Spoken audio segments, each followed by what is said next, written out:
little brother has taken control, shoveling dirt in every hole. Predators to condemn your soul, watching you and watching me. We're all connected but separated, misunderstood and so frustrated. A million armies of one have invaded, watching you and watching me. We live behind glass curtains that act like nothing's wrong. Soon you will belong. I know you're out there somewhere. We've watched you for so long. Wait for you to fall. We'll expose you all. I know you're out there somewhere watching me. The little brother wants to make headlines, be immortalized.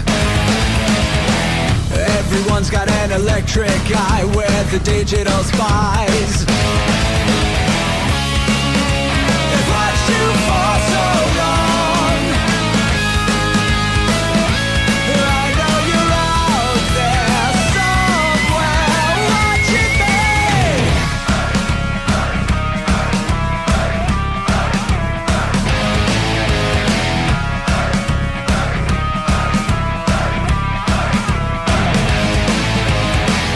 We the people have taken over. We the people are little brother, standing by to dethrone each other, watching you and watching me. Paranoid, the lens is our weapon, desensitized in our lust for attention, democratized by our voyeur obsessions, watching you and watching me. Slaves to perfection, don't let them project you as you are. Feel your every flaw. I know you're out there somewhere. We've watched you for so long. Wait for you to fall. We'll expose you all. I know you're out there somewhere watching me.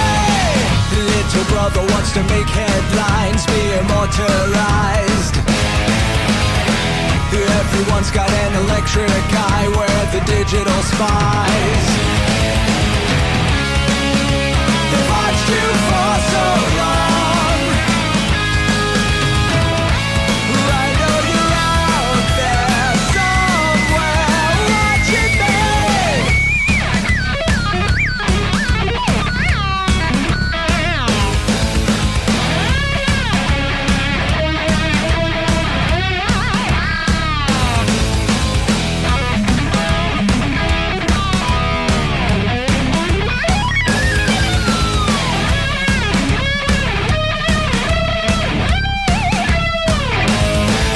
I know you're out there somewhere. This is the new totalitarian state. 1,000 eyes are waiting for you to break. Stay in line, don't make a mistake. We're watching. We watched you for so long. We wait for you to fall. We will expose you all. I know you're out there somewhere watching me.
Let your experience begin right now.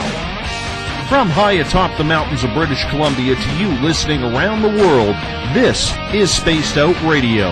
You can follow us on our website, spacedoutradio.com, on Twitter, @SpacedOutRadio. Give our Facebook page a like, Spaced Out Radio Show. You can follow us on Instagram, Dave Scott, SOR, or on our YouTube channel, Spaced Out Radio Show.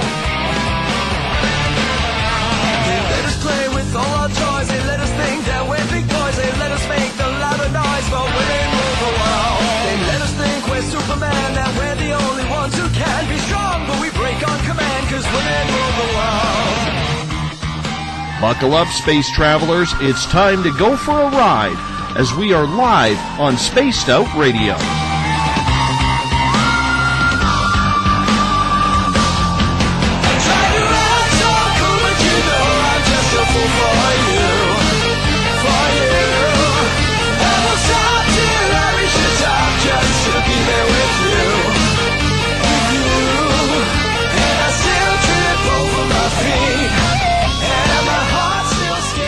Ignition sequence start. 6, 5, 4, 3, 2, 1. Said the deeper I go, the deeper I fall.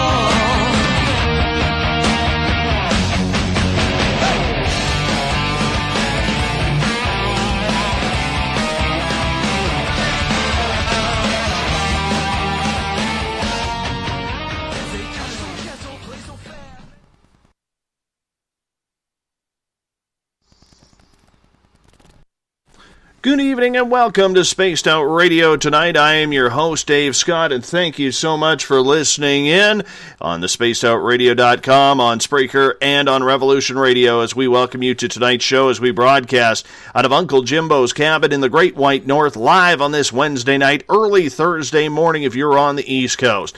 Here at SOR, we do this thing 3 hours a night, 7 days a week to be your official one-stop shop when it comes to the supernatural, paranormal, cryptozoological, and so much more. If you like our theme music, we thank the guitar god himself, Ron Bumblefoot Thal, formerly of Guns N' Roses. Bumblefoot takes care of all of Spaced Out Radio's music. He is our official sound. You can follow us on Twitter at Spaced Out Radio. Give our Facebook page a like, Spaced Out Radio Show. On Instagram, I can be followed at Dave Scott, SOR. Subscribe to our YouTube channel, Spaced Out Radio Show. Find us on TuneIn. Download our shows on iTunes. And, of course, our website is spacedoutradio.com. We, at this time of the night, always like to say hello to everyone tuning in on the High Plains Talk Radio Network, in the Revolution Radio chat room, in the Spaced Out Radio chat room on Spreaker, along with our fans at Facebook, Euphoria Chronicles, Chronicles of the Unknown, Forest Moon Paranormal, Wolf Spirit Radio, I know you're listening, giving you a wave, and of course our flagship chat room, the SOR Space Travelers. If you haven't signed up for the Space Travelers Club yet, it is time. It's only $5 a month, and with that, your name gets entered into private group interviews. You get your name put into monthly prize draws. You get access to a special section on our website, and so much more. Unlike the other guys, we're going to give you a hell of a lot more than just access to our archives. If you head to our website, spacedoutradio.com, you can read our latest blogs. You can check out Eric Markham's SOR Spacewire for your latest in weird news.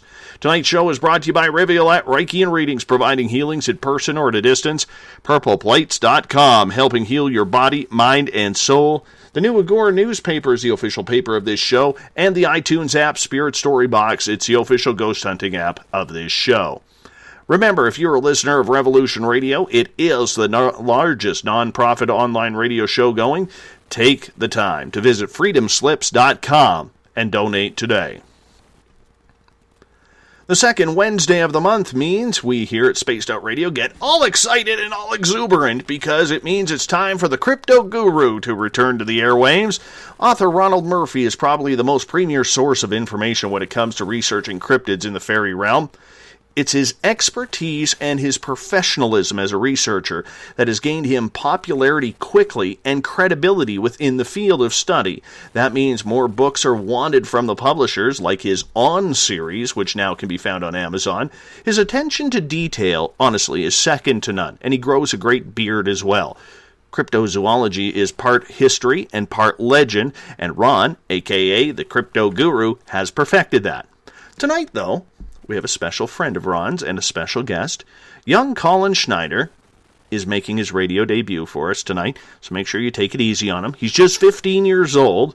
Some of us, including myself, may be thinking, why the hell is this teenager more concerned about investigating cryptids than chasing girls or playing football? But the Crypto Guru says the Crypto Kid is the real deal and making headwaves in the field of study.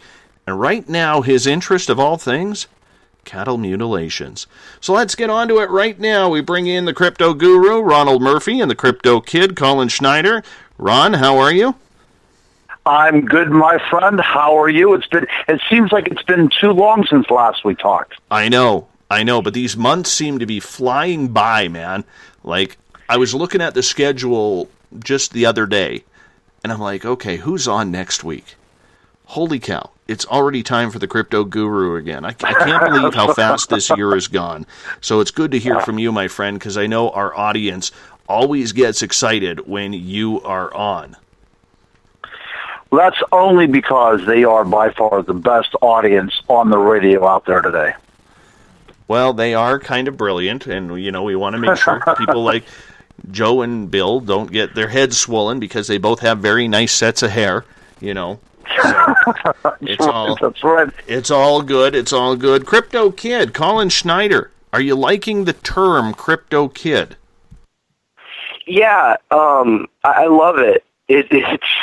I think it's very catchy. It actually came about because I was trying to figure out a title for a talk I was going to give just about my research and stuff, and I couldn't think of one. And I mentioned the idea of Crypto Kid because Ron and I do a lot of work together, and it just seemed to fit. I'm almost his sidekick. So I've kind of adopted it as my official term. That's excellent. Can you grow a beard like the Crypto Guru yet, though? Because that's a good, solid man beard. No, I am not able to grow a beard, but I can grow a slight mustache. So I'm proud of that. Ron, one of our listeners, Ms. Disgrazia Quattro, is already asking for a pic of the beard. So you're gonna have to get your wife Ashley to start posting more pics of the beard. So there you go. You know what? Yeah, I like to do some house cleaning here on the face about once or twice a year, and my wife cannot stand it. So it's for her that I have this beard year round, and she also likes it because it's getting kind of that a little bit of salt in it right now. So I'm actually graying, so it looks kind of distinguished and kind of homeless at the same time. So that's what I've got going on. But I've had the beard almost my entire life. I love the beard, and Colin, you're going to have to work it out, buddy. Were you born with one? Were you born with one? No, I actually didn't start growing a beard until I was in college. I couldn't grow one for a while, and then all of a sudden, it just, out of nowhere. And it adds credibility, doesn't it? As soon as people see the beard, they think that guy belongs out in the woods, even though I despise camping and all the other good stuff. Well, I can tell you this, Ron. Mine has a lot more salt than pepper in it. I'm growing one right now because it is getting close to winter time here. See, up here in British Columbia, when it gets close to about mid-September, any time now the snow can come. Even though it was like plus 20 degrees Celsius today, the snow could be here tomorrow. That's how unpredictable the weather can be. So I figure it's time to put the beard back on, so that way at least I get some sort of protection from the cold when it starts to snap around here. I understand, and it's the beard that actually caught my wife's attention whenever she saw your picture on Facebook, and she said, "Who does Dave's promo pictures? You have to get that person because they're so nicely done." Because, I thought that she had a thing for you there for a while, but I'm blaming the beard. Well, it's only because I have been able to figure out how to touch up my photos on my iPhone, so it's all good. It's all good. Ron, I would love it if you could do me a favor. Sure. And that would be introduce us to what makes the Crypto Kid, Colin Schneider, so good at what he's doing at 15 years old. I will definitely do that. It will be my honor. And also, I want to tell you and all of your spaced out listeners out there that Colin decided that your show, from all other shows out there in satellite land, would be the show that he would premiere himself on. And I'm glad for it, because this show means a lot to me. And actually, is my favorite show to be on. So I'm glad that he's here with me. So this is the story behind my crypto kid and our involvement together here.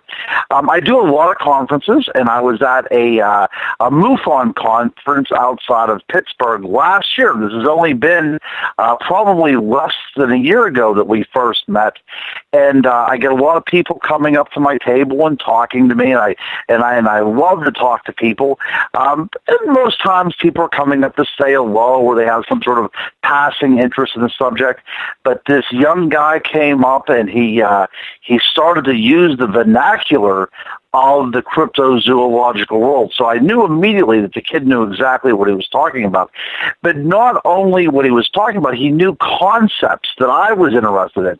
He liked to understand the folklore and the legends and the actual history behind a lot of these sightings that are happening in the United States and around the world. He's also from Ohio, which is a hotbed for all kinds of paranormal activity. And, it was just one of those passing things. And then I ran into him at another conference. And I thought, you know what? I need this kid in my life. And I'll tell you why I need this kid in my life.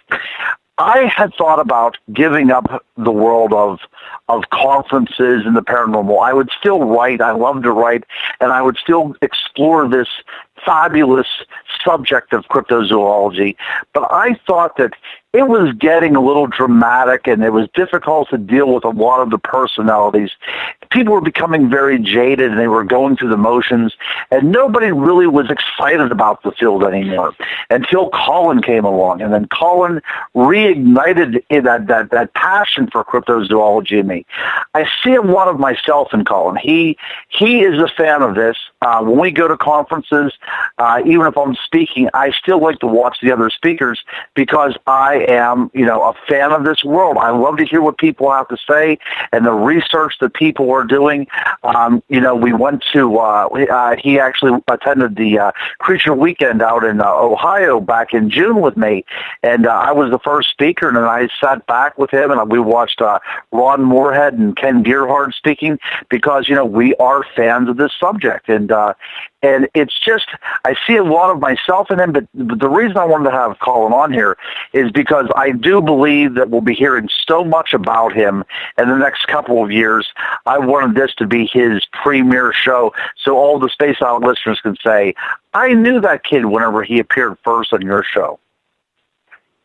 That's pretty high praise for a young lad who should be, like I said in the intro, chasing girls or studying homework instead of staying up at midnight till 3 a.m. to do a cryptid show with you.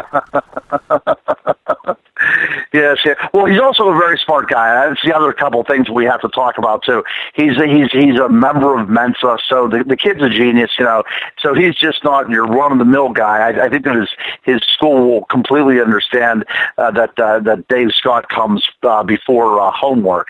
But he has a lot going on. He's personal friends with so many people in the field. From Ken Gerhard and Linda Godfrey, and he's just a good kid. And as soon as people start talking to him, he becomes very endearing, and we want to share as much as we can with him, because, like I said, I'm privileged to mentor him, but he is teaching me just as much as I'm teaching him, I'm sure.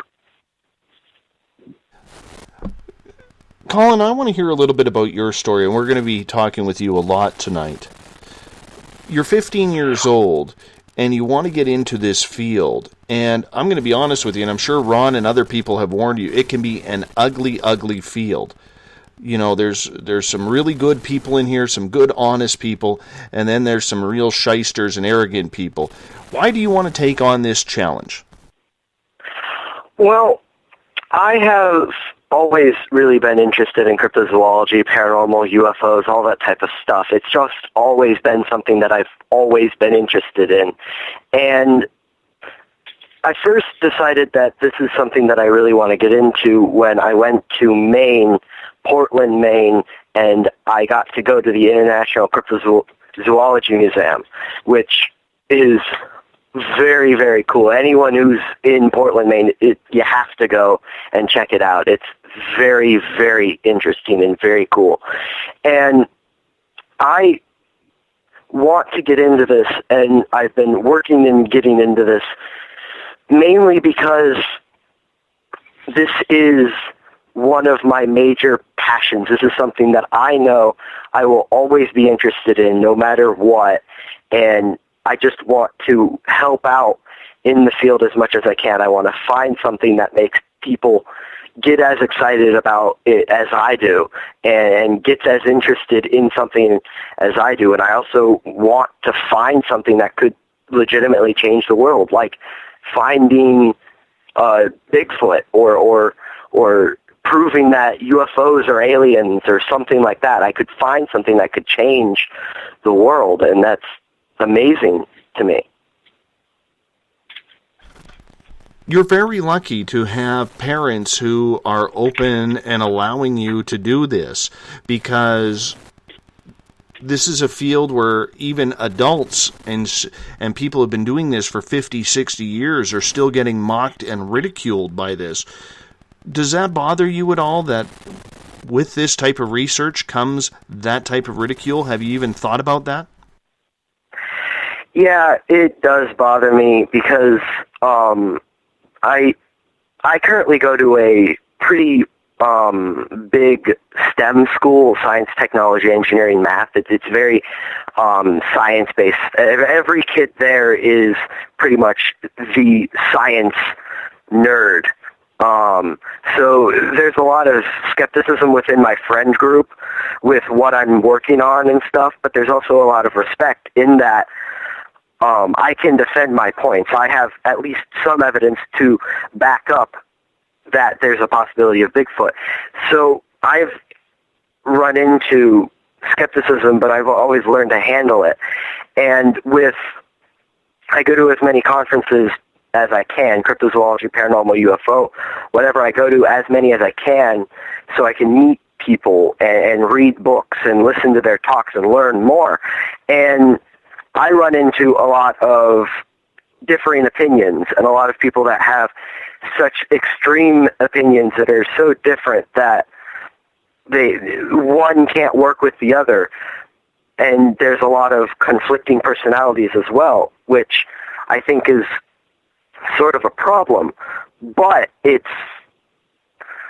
I want to help figure out how to make this a better field, and that's one of the things that I am working toward, getting it so everyone works together as opposed to having interpersonal drama.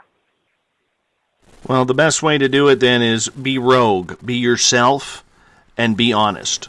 I think Ron would agree with that statement, because the minute you start teaming up with people in any of these fields, that's where the personalities start to clash. And from what I've noticed in doing this show, it's the people who stay rogue and people who don't meld with other types of investigative type groups that are turning out to be the best researchers with the best experiences as well. Ron, would you agree with that? Absolutely, I would agree with that. Whenever you have any kind of group, you're always going to have different personalities. There's going to be some people that are A personalities, and they want to take control, and they want the limelight. And this is usually what happens in these groups, and they tear themselves apart internally, and that's a very sad thing. But what I stress anytime that I'm talking at a conference, if we are ever going to be accepted by mainstream science, we are going to be scrutinized from the scientific method. So whenever I write and whenever I research, I look at the phenomenon which I'm researching as something that is culturally based, something that's part of the mythology, something that's part of the human condition. So if you're a believer, you would get something out of my work. And if you're an absolute skeptic, you would still be able to get something out of my work, because I'm presenting it to you by the way the human psyche deals with it, So I have been, and I like the term that you use. I've been rogue in my research for quite some time now, and I think that that's one of the reasons why I have a bit of a popularity, because I don't follow suit what everybody else is doing. I find that very boring. A lot of times I'll go to these conferences and I will pick up books, like Colin said. That's one of my favorite things about going to the conferences. And I will pick up a book and I will be looking through it. And basically they're just case logs of various encounters. You could go to the internet and find something that, you pay $20 off of a table for something that you get off online. And not a lot of people were really investigating the reasons for these sightings or why people were having these kind of sightings, and that's what really had this effect on me concerning Colin, because he was thinking the exact same way that I was thinking. He was approaching this from a very multi-discipline aspect, from that point of view. And like I said, we must all get along in this field. I do believe greatly in information sharing, and again, if we are going to be accepted by science, we have to use some sort of scientific methodology. We have to be skeptics first and foremost. We have to have open minds, but we also have to approach all of this stuff from a very skeptical analysis as well. And regarding the groups, absolutely. If anybody out there is listening and really is thinking about getting involved in the world of the paranormal, cryptozoological, ufology, whatever the case may be, do your research, stay to yourself, stay to your own merits and your own strengths, and because if you do get involved with a group, I assure you, and I have found this out in the past year, there is going to be so many personality conflicts. You'll wake up some days and you'll think, I think this might be the last day that I'm going to be doing this.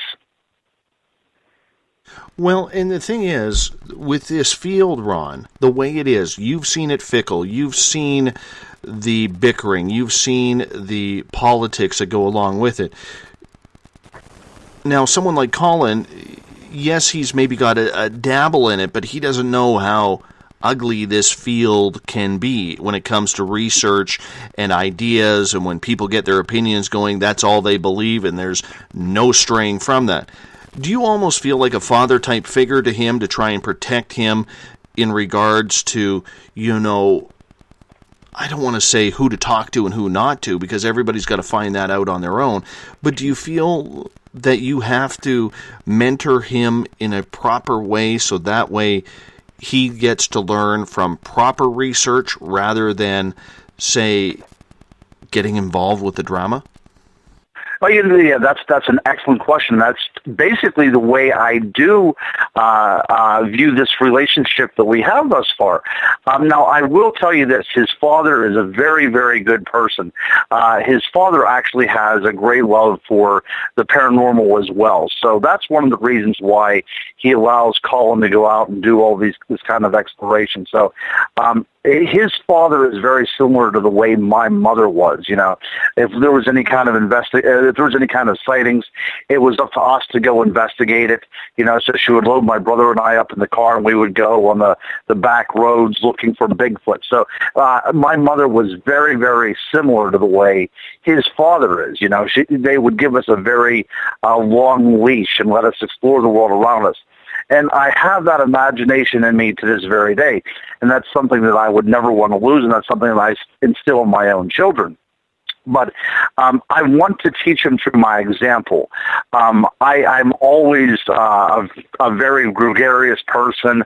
I like to be open to all kinds of different people. I don't want to be exclusatory whatsoever, and a lot of that does happen in this field. And I do not want to investigate on one side of the fence and not be allowed on the other side of the fence because there's a personality over there that other people don't get along with. That's just something that I can't conceive of in my own relationships with other people. But I tell him about the experiences that I've had, and I've had very bad experiences in this field. I've had people wanting to take my research and make it their own. There's a lot of that out there. There's a lot of people out there that want to steal. I mean, that's not even for lack of a better word. A lot of that kind of stuff goes on. People just want to be a personality and appear on television, so they will take your stuff and make it their own and see if they can get a deal on television. I've already been through that within the past 6 months with somebody who was a fairly famous personality that this happened to me. But yeah, I'm trying to teach him through my example, but he knows the way things are. I mean, he's been doing his research for years since before I met him, and he's only 15. So he understands what true research is about, and he can only get better. But I do not want him to be completely accepting of everybody in the paranormal field, because they will see him as somebody that they would be able to use quite quickly. I mean, he's a very marketable young man, and if he would fall into the wrong hands, that could be very devastating to his career. And I don't want him to be jaded, and I don't want him to be turned away from this because he's had a few bad experiences. So I feel honored that he actually did have this yearning to learn, and he did see me as somebody he could confide in. Colin, do you feel privileged to be able then to work with and learn from somebody like Ronald? Oh, definitely. The first thing that struck me when I met Ron was he was completely willing to just talk about whatever I was interested in and whatever he was interested in, and we just immediately just clicked. So it was definitely cool to meet him, and then us now working closely together on quite a bit of a large amount of projects. That's just awesome. I work closely with a smaller group of researchers that I have met a couple times and have talked to quite frequently. And I also work very closely with a group, cryptozoology group based in the UK called the Center for Fortean Zoology, run by the Hagrid-esque guy named Jonathan Downs. He's an excellent researcher. This group, I've had no problems with them at all. They're absolutely great. Everyone that I've talked to that's a member is more than willing to help and more than willing to just do things. That's actually where I got published. They have a quarterly journal, and I got an article published in it. I wrote an article about the Ohio Dogman phenomena. What do you believe, young lad? Because being young, it's easy to believe. It's easy to use your imagination because you're not worn into life like us middle-agers, like myself and Ron here and many others in the field. What do you believe, and what are you trying to accomplish as you start off very, very young? I believe in science, I believe in research, and I believe in facts. I try my hardest not to get into any of these ideas that have no real substance that can support them, but I also try to keep my mind as open as possible to the various possibilities, and because of that, a lot of my research has been directed to kind of the ultra-terrestrial, extra-dimensional type beings quite often, because I also have an opinion that most of these quote-unquote paranormal things are interconnected. I think that there's a very good likelihood of that.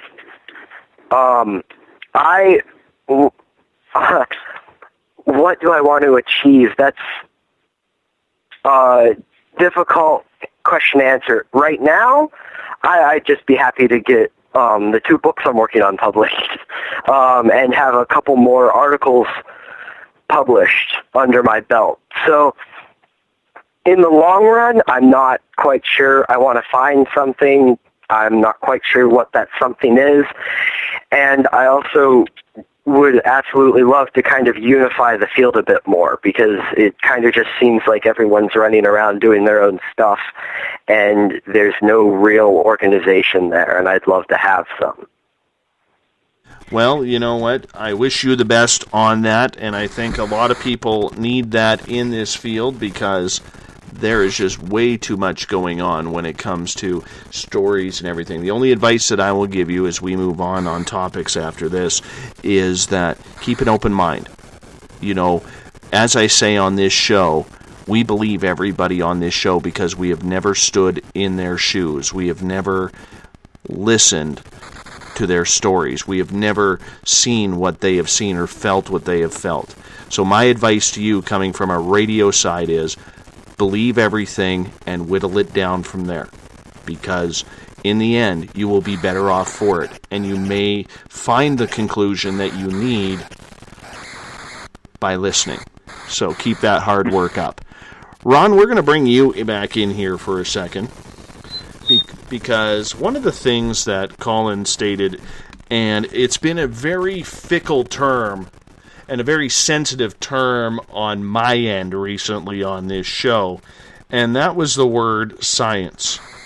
Do you think when it comes to the, how can I put it?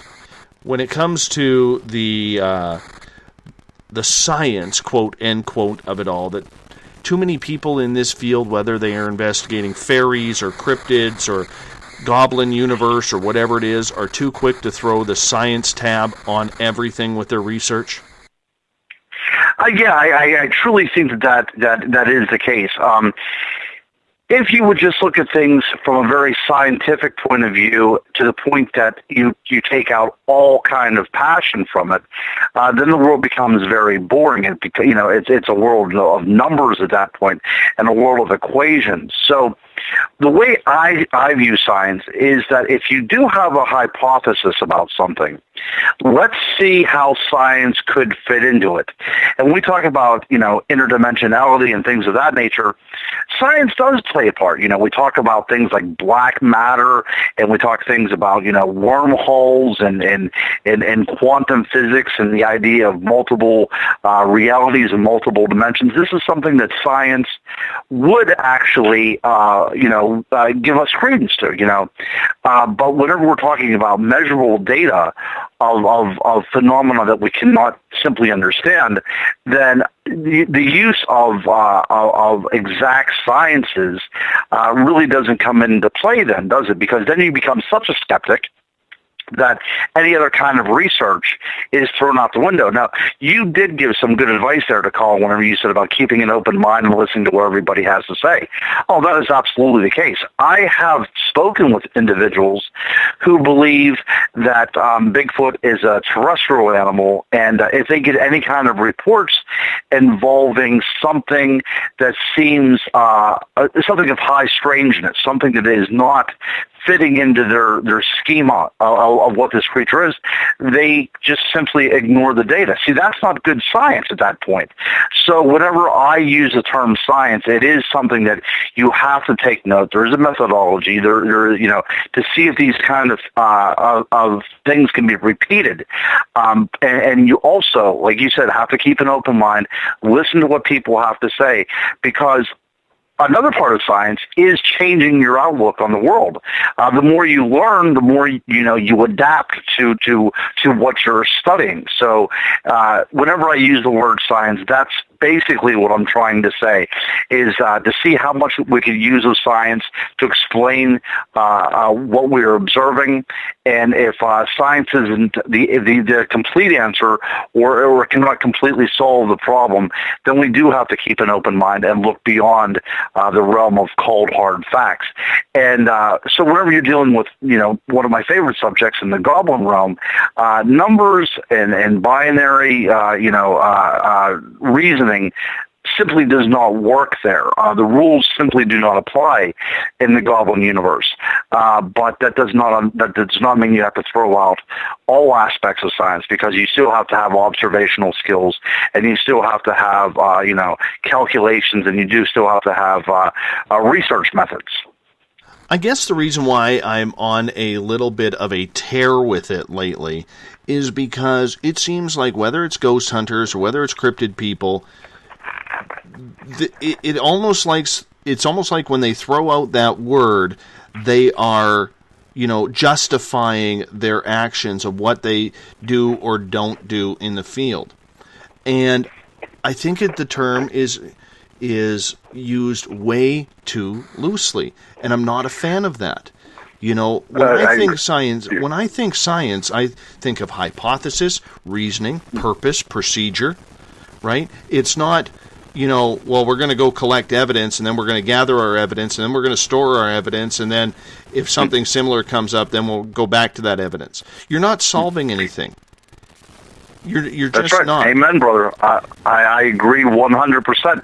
A lot of the things that's going on within the community, whenever science is bandied about and that banner is unfurled and blowing in the wind, I'm finding that a lot of groups, whether they be cryptozoological or ghost hunting groups, are trying to operate under the auspices of science because they want some sort of funding. I don't know if you noticed this, but this is one of the new trends in the world of paranormal is, crowdfunding for a great deal of money to get some sort of, scientific toy. And I think that is a lot of stuff that's going on as well, too. And it's kind of souring my taste for the field as well, that it seems like these people are trying to get scientific equipment to justify that they are scientists.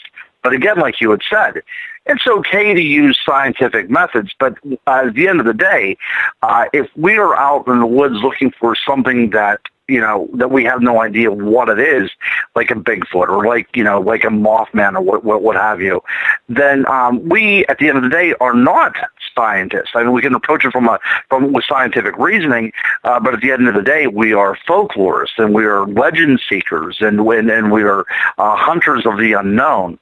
But I think a lot of this stuff now is similar to how professors work in academia. It's a publish or perish type of world. And people are trying to come up with new endeavors, and they want, people to fund them. They want to have this scientific equipment that's quite expensive. So they call themselves scientists to make themselves look legitimate, so they can get this kind of recognition that they're thirsting for. But yes, my friend, very few people have the sense to see through their veil like you do. But I'm glad that you did bring that point up. That's one of the things about the paranormal world that I've often, one of those days whenever I wake up and I thought, not this crap again. I don't think I can do this anymore. No, and that's where the whole point of coming rogue is. Like, I'll be honest with you, I've been stepping more into the paranormal lately on this show, and that's something, as you know, you and I have talked about that ad nauseum, that I really haven't done on this show, and I'm not too sure why. But I think it's because, once again, the word science and people doing absolutely nothing with their evidence, because hoarding evidence and hoarding everything is not scientific whatsoever if we're trying to prove this to the public.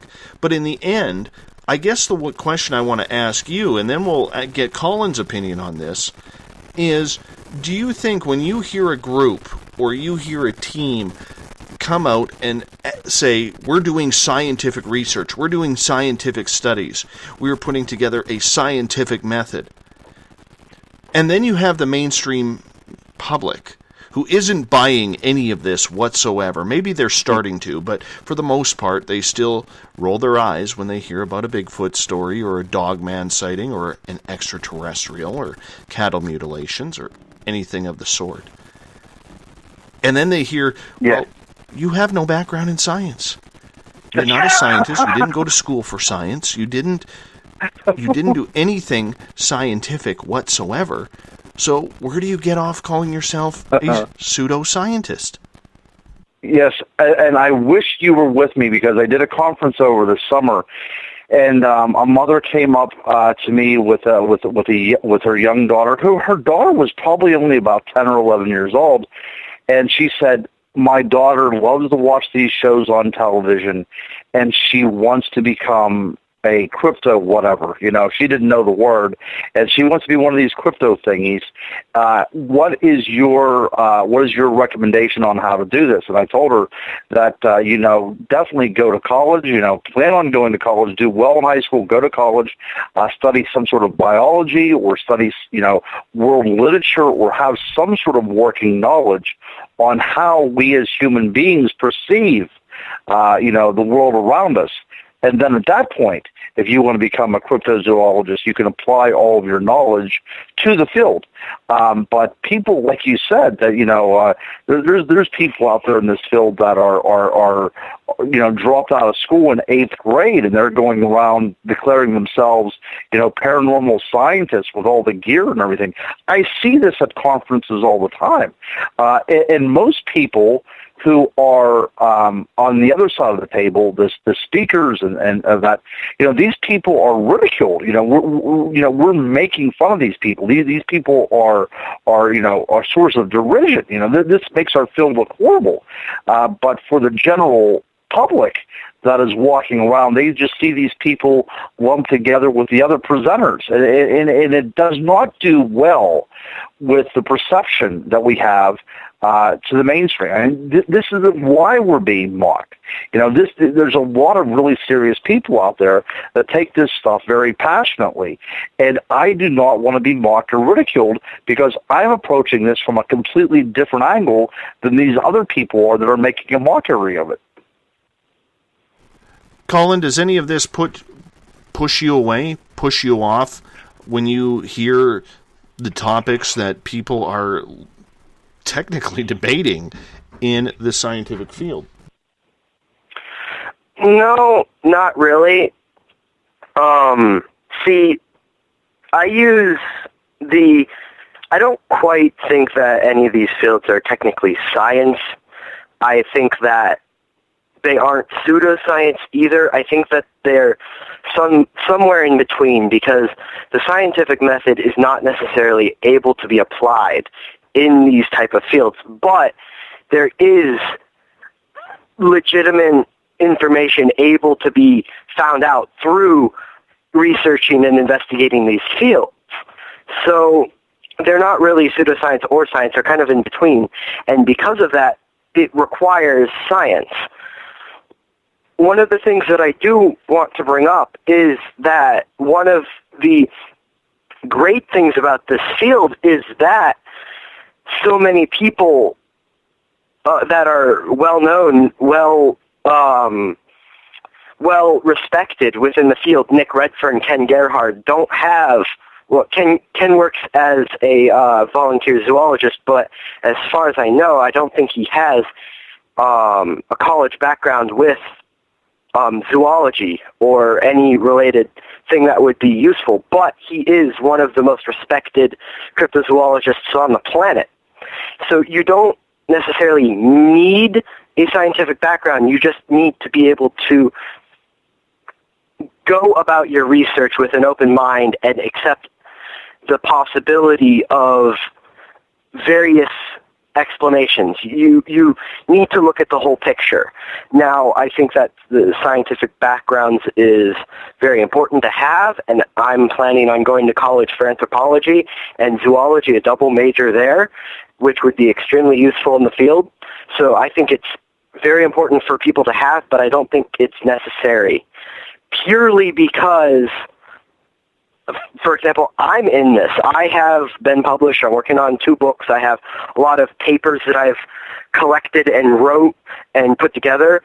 I'm doing legitimate research, and I'm not even out of high school. It's one of these great things about the field that you can just approach it from different angles and be able to, as long as you have enough knowledge of how science works and how these fields work, you can get into it without a ton of trouble. No, very understandable, and I do get that. And, it's one of those things that is debatable. It is one of those fields that, there's a lot of people doing this saying they are taking the scientific approach. But in reality, they have no idea what the word science means. That is the whole debate here. Now, someone like Ken Gerhard, who has learned the hard way, but he has also been lucky enough, much like you are being lucky enough, to work with very intelligent researchers in the field. Okay, somebody like him who's earned his stripes over 25, 30 years and has conducted scientific activity with people who are scientists, so to speak. That's a little bit of a different field than there, say, would be with, name me a paranormal group who is out there, running around with a bunch of machines. Are you here? Are you there? Can you talk into this? Can you turn my flashlight on? How old are you? Are you dead? Right? That's what I'm talking about. And that's where experience will come in. And eventually, I love your enthusiasm, and I'm not trying to put a downer on this show. Not at all. I'm not trying to say, hey, kid, you're way too happy and way too eager, shut the hell up. I'm not saying that whatsoever. But what I'm saying is, there is a fine line between someone like Ken Gerhard, who has learned from the best and has picked up that energy and that field from it, compared to, say, the weekend paranormal warrior. Ron, you would agree with that? I would definitely agree. Or what happens if you would be mentored by nearly anybody that have their own program on one of these, full reality programs, ghost hunters or, hunting Bigfoot or whatever, they're going to approach this field completely different than somebody who has a background in a legitimate discipline, because they have an agenda. Everybody is going to have an agenda whenever they get into this field. I mean, everybody's passionate about it for the most part, but people do have agendas. Some people want to be, talking heads. They want that television deal, so they're going to do everything that they can to acquire that deal. Some people want to be rock stars in this field, and they'll do everything that they can to get the spotlight. They're not doing any research. They might be, attaching themselves to other people's research. But look at it this way. The paranormal world now is very similar to the world of P.T. Barnum, and he had mermaids and he had things, on display. But we, how many people of us out here want to be P.T. Barnum? Some people do. Without a doubt, some people want to be these kind of showmen, and they don't want to get to the actual root of any of this stuff. They want to have little pretty trinkets on display and make their buck and leave town. But, I want to stay in the field, and I'm sure Colin does as well, too. We want to have, a lasting effect in the field. And I agree that the only way that somebody can do this is by taking it seriously enough and have actual honest to goodness ammunition behind them. So whenever they do start looking at the phenomena, they can actually decipher it, and they can actually sift through the material using other disciplines besides just things that they picked up by watching ghost shows on television. Isn't that the truth? Colin, do you watch? Colin, do you watch a lot of these ghost television? What's that, Ron? I missed that. I was going to say, I run into these people all the time. I've seen it. The very first paranormal conference that I went to, probably 14 years ago, that I wasn't writing or anything. I just went there as a fan.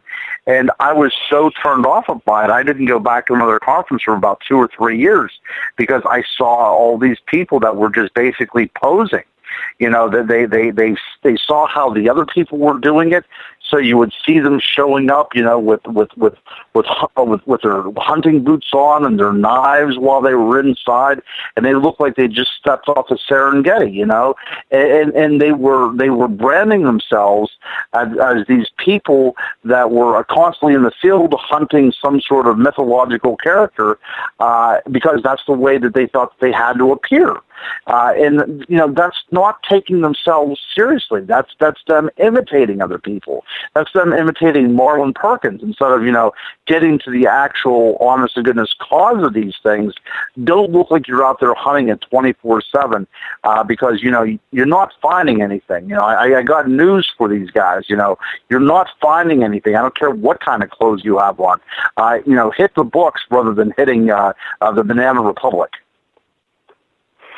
You're fired up. That beard is fired up tonight. I can hear it. It is, man.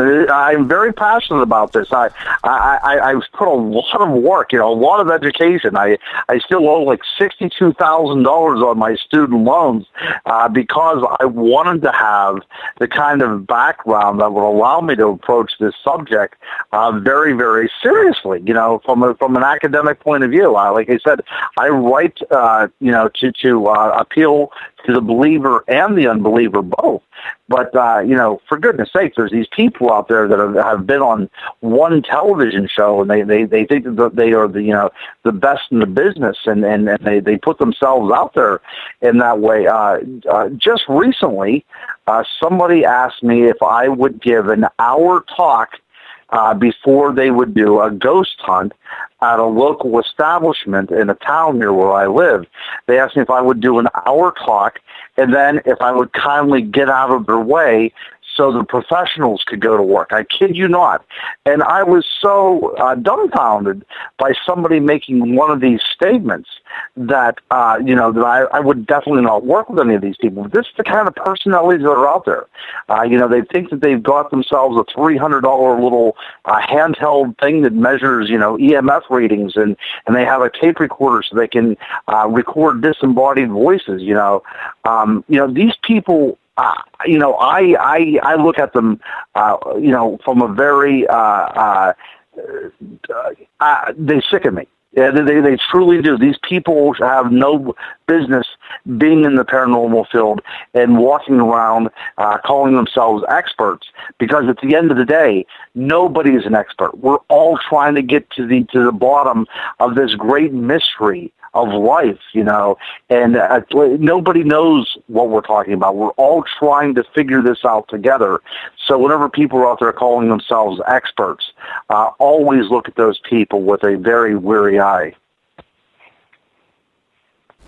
We have about 4 minutes left before, and I just want to say some people are hearing static on my end.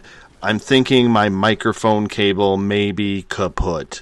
So we're going to have to battle it through, because the computer I use and the programs I use get a little finicky if I start switching over everything, and I don't want to screw with anything. So we'll get through tonight. We'll get everything going for tomorrow night. Actually, I'm not even in tomorrow night. Uncle Jimbo James Tyson is actually filling in for me. I'm taking a day off tomorrow, man. Hard to believe. Nice. I'm taking a mental day off. But we got a good show. Well deserved, my friend. Well deserved. Well, you know what? It's very rare, and I got some family things I need to take care of, and unfortunately I won't be home by the time the show comes on. So, thank goodness Uncle Jimbo is there to fill in for me, as he'll be live with Anthony Kenyatta talking about Harold the Haunted Doll. So it'll be a good show tomorrow night. Colin, when you hear someone like Ron speak, at your age, I know you have very good opinions, and you're doing a lot of good research with everything, but is there a certain time as a 15-year-old getting into this field where you just say, this is a time I better just keep quiet and listen? Well, see, a lot of people kind of look at me from the point of view that I am a 15-year-old who just last year or within the last 6 months started reading about this stuff and has done it enough that they know a good amount of the information. And that's not really the case here. I have been researching and doing legitimate research for 3 or 4 years now. So it's not like I'm brand new to the field. I've been doing it for a couple of years. But I do listen to everyone. When someone's giving a lecture or a talk at a conference, I generally sit down and listen to them. A lot of the time I end up letting myself out, not because I'm not enjoying the talk or not because it's not good information. It's just because either the topic isn't something that necessarily is something I'm definitely interested in, or I just am not getting anything new out of it. If they're going over the history of Mothman, I'm not necessarily going to go into it because I've done a lot of extensive research into the Mothman. So I enjoy talking to the people who have the tables when there's not the crowd of people around. So, but I do listen to everyone. I try to, at least. I try to keep an open mind as I'm talking to people, but after I'm done talking to the person, when I'm sitting at home or having my dad shuttle me back home, I sit and think about the discussions we've had and how much I took away from it and what I learned from that, and just that type of information. I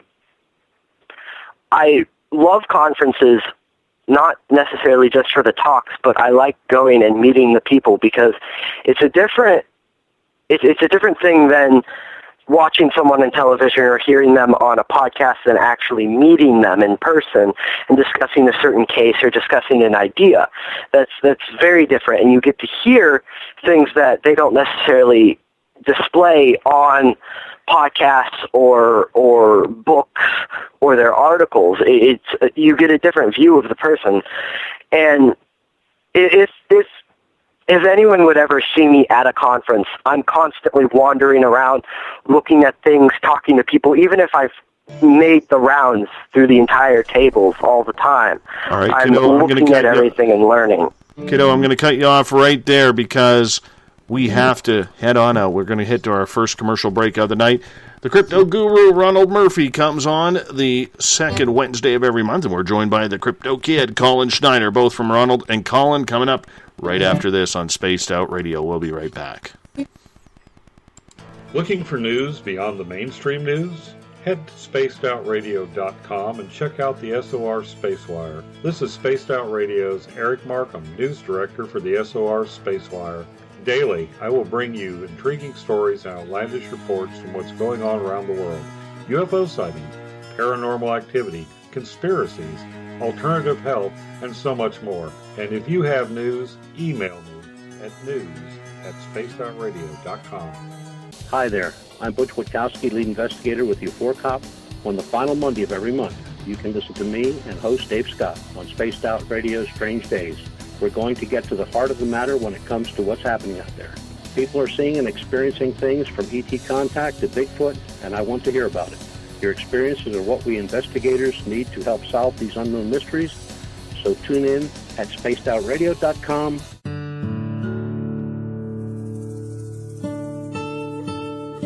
Greetings and salutations, space travelers, from the Chronicles of the Unknown team. What is Chronicles of the Unknown? I keep hearing about this thing. It's a new paranormal reality TV show based right here in beautiful British Columbia, Canada.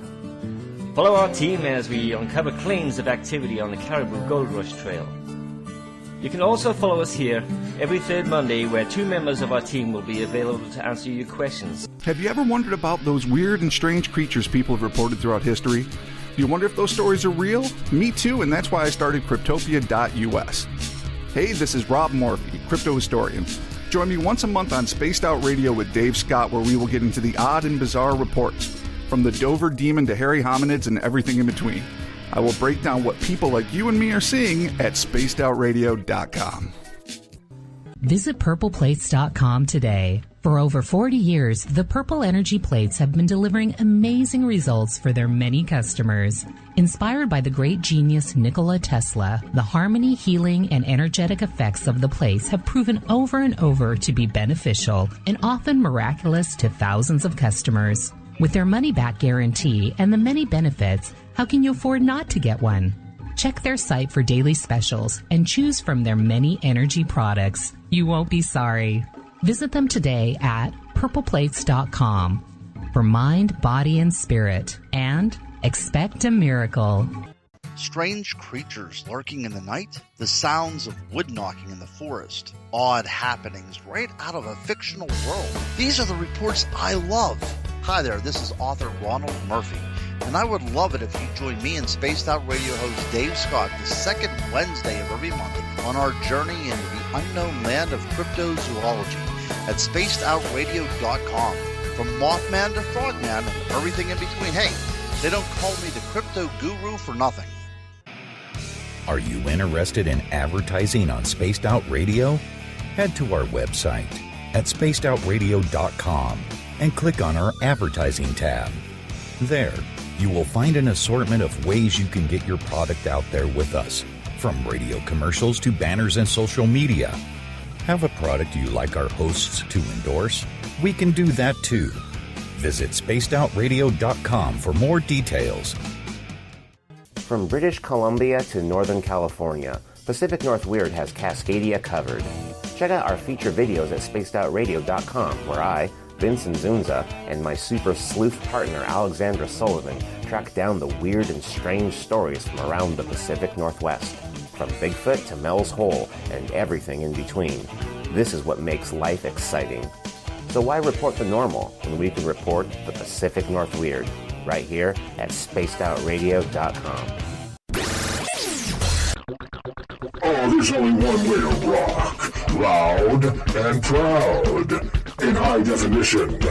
Radio 702 rocks. Las Vegas. Have you ever had an extraterrestrial experience? One you just couldn't explain? Well, maybe I can help. Hello, I am Samantha Mullet.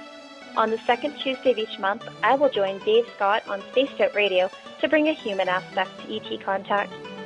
It's something I've lived with my entire life, and I'd love to help you understand. Let's share our experiences. The ET Experience, the second Tuesday of each month, only on Spaced Out Radio.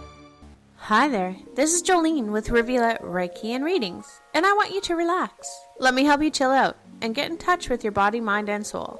In this busy world, sometimes we need to let go, and this is where I can help. Visit my website, rivuletrndr.wix.com/rivuletrndr.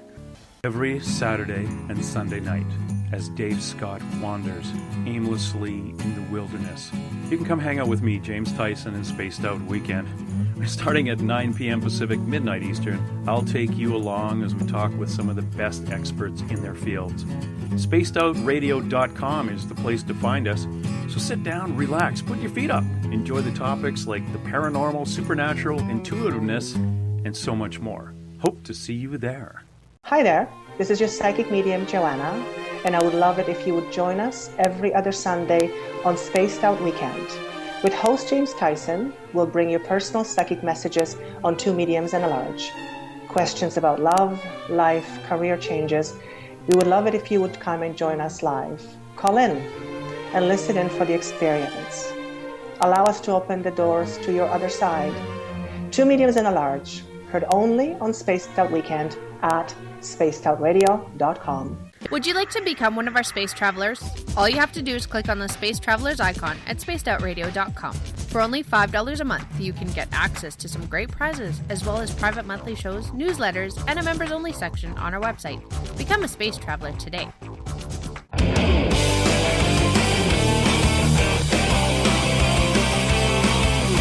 Do you have a topic or a guest that you'd like to hear on Spaced Out Radio? let us know at spacedoutradio.com, where you can sign up to become a Space Traveler member today. Or you can find us on Twitter at Spaced Out Radio and on our Facebook page, Spaced Out Radio Show. Welcome back to the second hour of Spaced Out Radio tonight. I am your host, Dave Scott. Good to have you with us. If you're an SOR space traveler, Bill Cardwell has set the password for tonight. It is, where is it? Sphinx-like.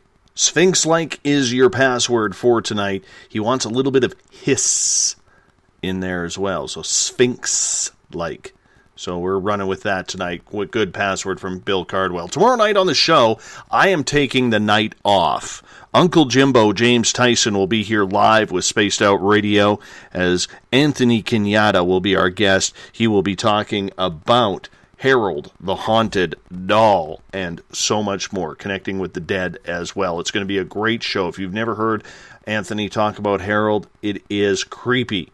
Last time I had Anthony on talking about the doll about a year ago or so, I actually had a figure appear right beside me in the Space Out Radio studio while we were talking about it. Freaked me the hell out. So I'm curious if anything will happen to James tomorrow night as well.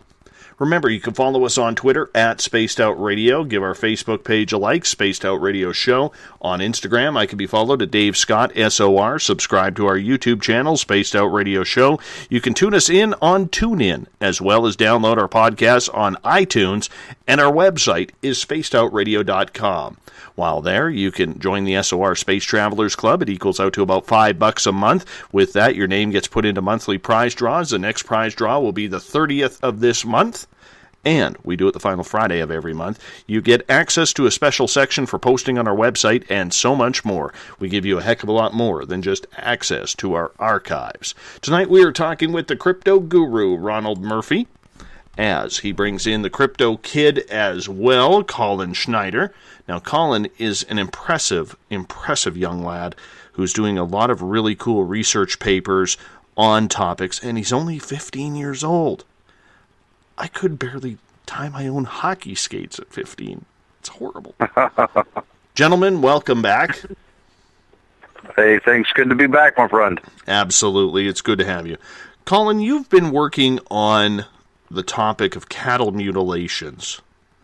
That's a heavy topic, even for me to bring on this show. I haven't discussed it a lot on this show, but it's something that I think has to be done. And I'm curious to get your topic and your thoughts on such a heated yet strange topic that is occurring pretty much all across farms in North America. Well, actually, a majority of my research isn't just about cattle mutilations. It's livestock and poultry pretty much all across the board. And I'm looking at the idea that maybe there are cryptids doing some of these. I have found that not just chupacabra, but creatures like the Bigfoot or even anomalous big cats, alien big cats, ABCs, have legitimate documented cases that basically, if you completely believe what the cases are saying, you can conclude that a Bigfoot attacked these animals, mutilated them, or drained their blood, or both. I am working on a book collecting my research and examining it. It will hopefully be out by this time next year. The current running title is Blood-Sucking Beasties and Shadowy Slashers. I have a couple. Go ahead, sorry. I have a couple cases that are pretty well known that I can go over briefly. Please do. I would love our audience to hear them. The first case that I always bring up is the Chicken Man. The first encounter, which the name comes from, was occurred in El Reno, Oklahoma, December of 1970. These farmers heard this squawking sound and growling sound coming from their chicken coop. And when they go out, this was during the night, when they went out, they didn't see any creature, but they found that their the door to the chicken coop and parts of the wall to the chicken coop were kind of ripped apart. They had only a handful of chickens left, and the rest of the chickens seemed to have disappeared. Now, the interesting thing is that there was blood everywhere, and in the blood there were several handprints on the wall. They took pictures of them and sent them in to the Oklahoma Zoo, and several zoologists who examined them concluded that whatever left the handprints, its hand was the unusual combination of a gorilla and a human. It looked very human-like, but had quite a few gorilla traits, such as the shape of the thumb and the size of the fingers. There was another encounter, which I associate with the Chicken Man as well, in Roachdale, Indiana, I think. I'm pretty sure it's Indiana. Happened August 22nd, 1972. Again, farmers heard sounds coming from their chicken coop when they go out. They see this very large hulking figure. It was about 9 feet tall, 5 to 6 feet wide. They didn't get any better of a look than that. It was bipedal. It was enormous. They shot at it. It ran off into a nearby cornfield, and they didn't follow. They investigated the chicken coop, and they found chickens lying strewn across the yard, ripped open, and then when they went into the chicken coop, they found almost all of their chickens drained of blood with 2 fang marks on the neck. Later, the creature came back and finished off almost the rest of the chickens, and they got a better look at it, and it was very similar to your Bigfoot descriptions. I also have several attacks done by feline animals. The Bladenboro case, North Carolina, December 29th, 1953, was when the first attack happened. There were, I think, at least 9 different attacks within 2 weeks. This Black Panther-like creature was seen around the mutilated corpses of dogs and various other animals like geese. Even peacocks were killed in one attack. And all of the animals were drained of blood. Several of the dogs had their tongues ripped out and an ear bitten off, which is interesting because in some of the other cases I have collected, there are other animals that take the tongues or take the ears of whatever they kill but leave the rest. These animals aren't eating what they kill. They're basically destroying the corpse, killing them, destroying the corpse, sometimes draining them of blood, and then leaving. So do you think it's all very odd? Do you think it's Bigfoot that is causing this, or do you think there's maybe a northern chupacabra, because the chupacabra has been accused of that down in Texas, Mexico, and in the desert states? What are you leading to believe? Well, the frustrating thing about the chupacabra is that it has become kind of the catch-all term for any kind of attack or even any kind of odd-looking creature. I mean, look at the dog-like creatures that have been shot in Texas. Those are not at all like the descriptions of the chupacabra from Puerto Rico, and yet they have the term chupacabra. There are several other cases of creatures, even Bigfoot, being labeled the chupacabra, just because it's a catchy term. So, do I think that it's the creatures from Puerto Rico? Maybe, but the descriptions of the creatures that are doing these attacks don't always fit. There are cases of Bigfoot-like creatures, like I just went over. There are cases of werewolf, dogman creatures. There are cases of gigantic hounds, essentially black dogs, but without the spectral aspect of them. I have a ton of anomalous big cat cases, which are essentially large felines that either are in places that they shouldn't, such as tigers in America or lions in Australia, or that they're extinct, or just make no sense that they would be there. So it's very wide and very broad, and I don't think one explanation will fit any of these, but I do think that it's an important piece of the puzzle that should be examined.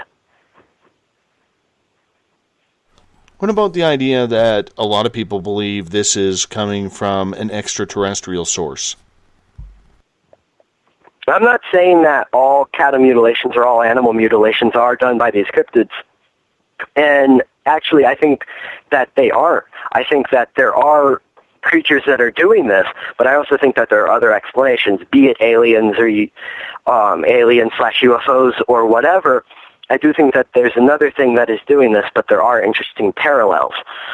I have never really gone with the idea of extraterrestrials being what UFOs are, or being what the abductees are seeing or whatever. I've never really subscribed to that theory, but I do a lot of research and I do listen to the idea because I think it's interesting. I just have had a hard time agreeing and believing that an extraterrestrial race would come millions, billions of miles to Earth to take cattle and abduct people. It's hard for me. I'm a very big science fiction fan, and I like the romantic ideas of aliens coming down and we have peaceful relations, or they just wipe us out. So I am not a supporter of the extraterrestrial hypothesis, but I will listen to it and I will read about it because I think it's interesting. I do think it is a possibility. I'm just not sure if it is what the answer is. So what would you do if you became one of those people who came face to face with an alien? Well, the hardest part for me is if you're talking the grays, the little 4 feet tall, hairless, weird, big-eyed creatures. They're very human-like if you look at it. They have 2 eyes, a nose, a mouth, 2 arms, 5 fingers generally, 2 legs. They're very human-like if you look at the anatomy. And logically, if on a planet far away from ours that is different from ours, even if it's very, very close, it would still be slightly different, then things would evolve or come about completely differently. So it's hard for me to think that an anthropomorphic type creature would be extraterrestrial. So if I do come face to face with a gray, I'll ask him that question. But it just doesn't make sense to me. As someone who has, believe me, kiddo, it will change your life. Change your life, indeed. I have a couple questions from the audience for you, Colin. And this one from Bill Cardwell in the SOR Space Travelers Club. He is asking, is there any chance that these livestock mutilations are just from humans for satanic rituals? That's a possibility. And I'm actually... I think it's an interesting idea, and I have actually gone as far as to say that it is a legitimate possibility, and there is another possibility that they are doing this, and they are using the legends and stories of creatures to kind of hide what they're doing, kind of give it a, I don't know, less... make it seem as if it were less true, make people who would legitimately be able to figure it out scoff at the idea. And through that, people believing that, oh yeah, the creatures did it, it creates these tulpa-type figures. I don't think that's necessarily the case, but I think it's an interesting idea, yes.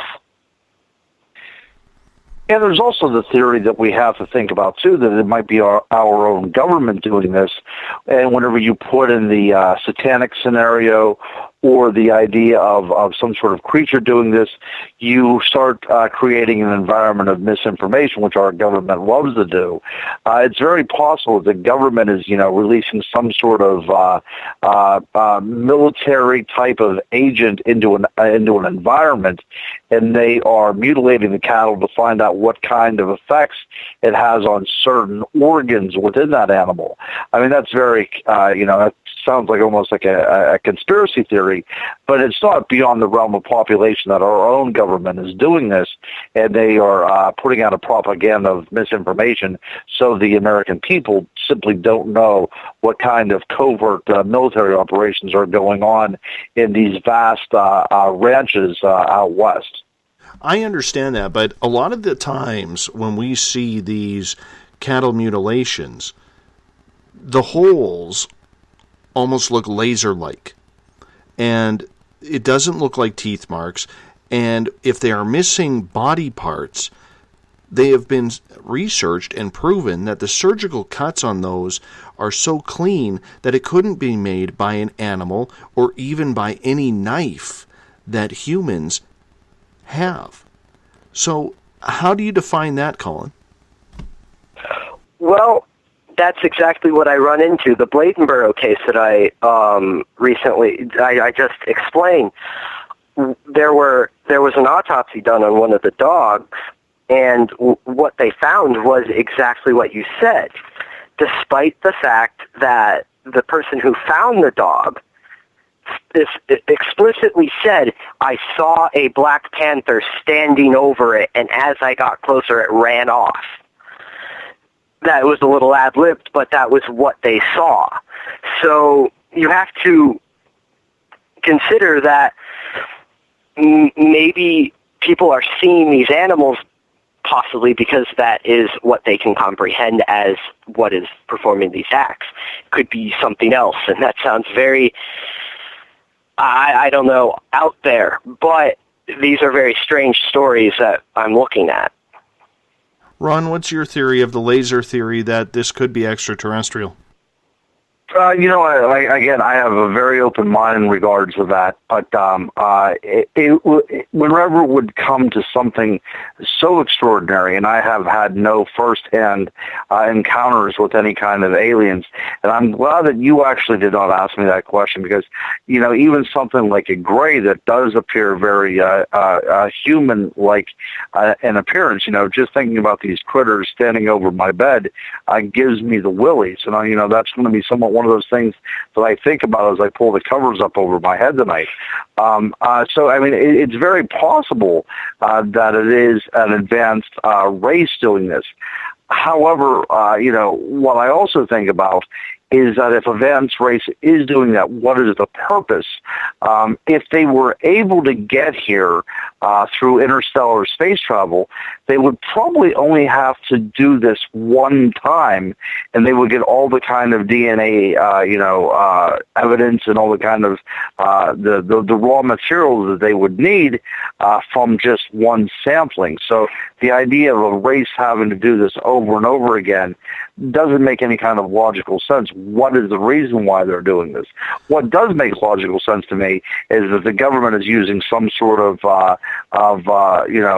weaponry out there, some sort of gas or some sort of agent, putting them in the environment, killing off these animals, and then in some sort of black ops helicopter, which could be misidentified as some sort of spacecraft, would then swoop in and take their time and surgically go into these animals to extract, the liver, the heart, to see what kind of adverse reactions the chemicals they're using in the environment has on these living creatures. That's what makes sense to me.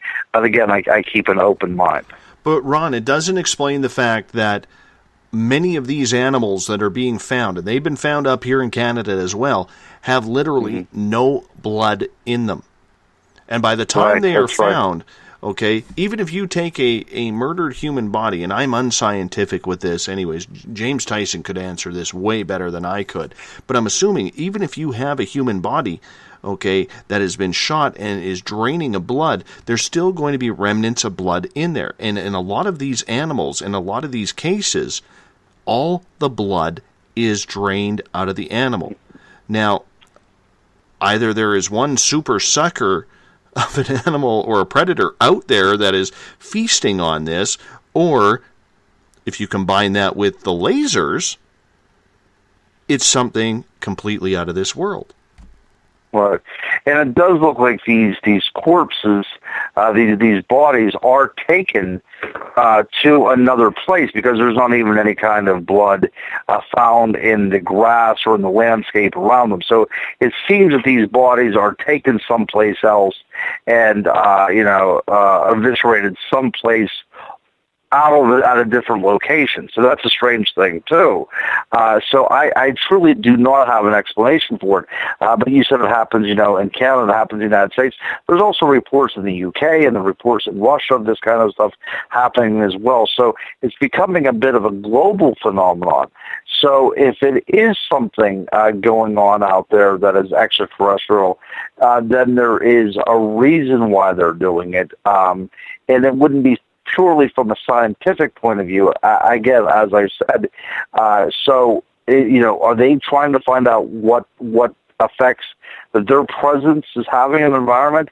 Do they simply, see it as some sort of sport and they abduct something and, take it apart?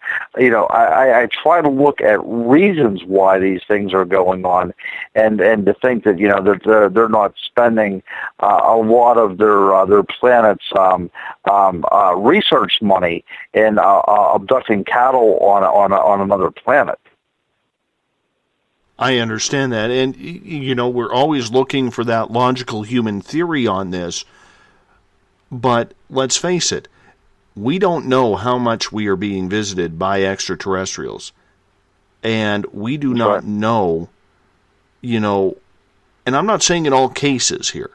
Okay, like Colin said earlier, there's a Black Panther found or seen taking off at one of them. There was a Bigfoot at another. Okay, I'm not saying for all these cases, but I strongly believe, because we do not know how many extraterrestrials are visiting here. We don't know what they are doing. I mean, we can't even figure out what the hell they're taking us for. That's right. That's right. Thousands of people every day are having that happen. So, in my thought and my own theory, and I'm going to piss myself off by saying my own scientific research, I just had to get that in there. I'm sitting here thinking, there has to be something out of this world or otherworldly that is making this happen.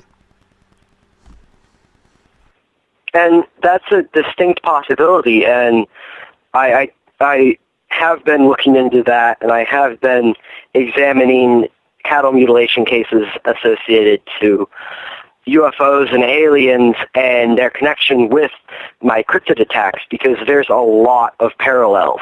It's amazing how similar these cases are, even despite the fact that they are done by what we perceive to be two completely different type of phenomena. So it's fascinating to me, and honestly, I have no answer. It could be aliens, could be extra-dimensional stuff, could be the government, could be Bigfoot just has a taste for blood. It's any of those things, and I have no explanation. I have over 250 of these cases logged, and I have been looking for more, and I've gotten a couple that I have personally talked to the people that have found these attacks. And I have no answers. I just have a handful of ideas that are possibilities, but that's about it, purely because of the strange nature of these cases. Well, there was theories, and Bob Burrell brings it up in the SOR Space Travelers Club, that in Edmonton, Alberta, for a number of years there, cats were turning up with laser cuts in them. And that actually, right now, or at least a month or two ago, was happening in the UK. It was a case I was following. There were no creatures seen around the area. There were no UFOs seen around the area, yet the cats were found with the laser-like cuts on their bodies. They were missing paws, or sometimes just their fingers, tongues, eyes. It's very gruesome. No, it's not a pleasant sight. It's not a pleasant sight whatsoever in regards to this. And until we get something provable on real camera, not CGI, these theories are going to be continuing to happen. The problem is they're so infrequent or infrequently frequent that you don't know where they're going to hit, because one of the things that I am troubled about, Colin, is the fact that it can happen anywhere. It could happen in a rural area where, it's nothing but ranches and farms for as far as the eye can see, whether it's in the Midwest or whether it's up here in the plains of Canada, okay? Or it could happen at your neighbor's farm that's just down the road a few miles, and he has, say, 100 head of cattle. We don't know where these are going to turn up. Have you found any patterns in where these are happening? No, not really, and that's the difficult part. It seems that they come in waves like UFOs or Bigfoot sightings or whatever, but they seem to have even less patterns because they just come and go for no reason. There's no real attacks lining, like running down to the area where most of them happened or anything. And a lot of times it's just, there was a dog attacked once, they saw a creature, never happened again. There's never been a history of attacks or whatever, but this is a worldwide phenomena. I have several cases from Serbia, a handful from Russia, a couple from various African countries. I have a lot from Australia, which is quite interesting, a lot of big cat attacks from Australia. So this is happening everywhere. Brazil has several legends of Bigfoot-like creatures that mutilated their cattle and ox and yaks. They ripped out the tongues and twisted the horns, both of which are seen in modern attacks done by Bigfoot-like creatures, or even a handful of feline attacks.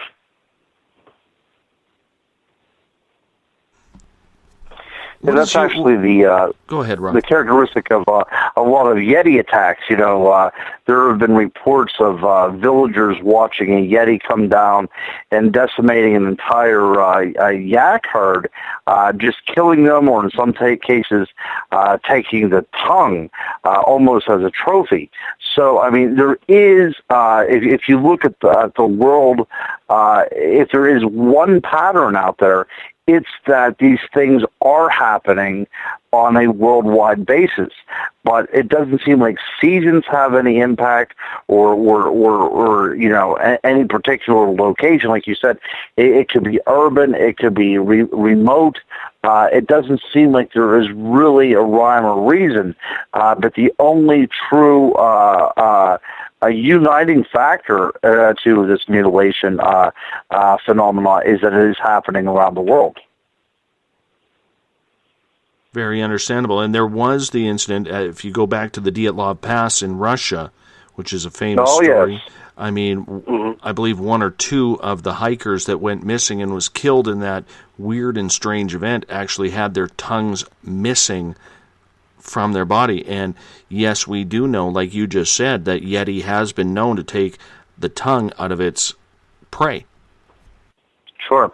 And then we have to think about what the nature of the Yeti is. Now, in western Pennsylvania back in the 70s, there were reports of seeing Bigfoot creatures in farmers' fields, in some cases they were holding a glowing sphere or a glowing orb in their hands. There was something definitely something going out of the ordinary with them, and people reported seeing these creatures that were holding these glowing objects disappearing into a grove of trees in these fields, and a UFO then landing, seemingly to pick these things up or to make some sort of contact with them.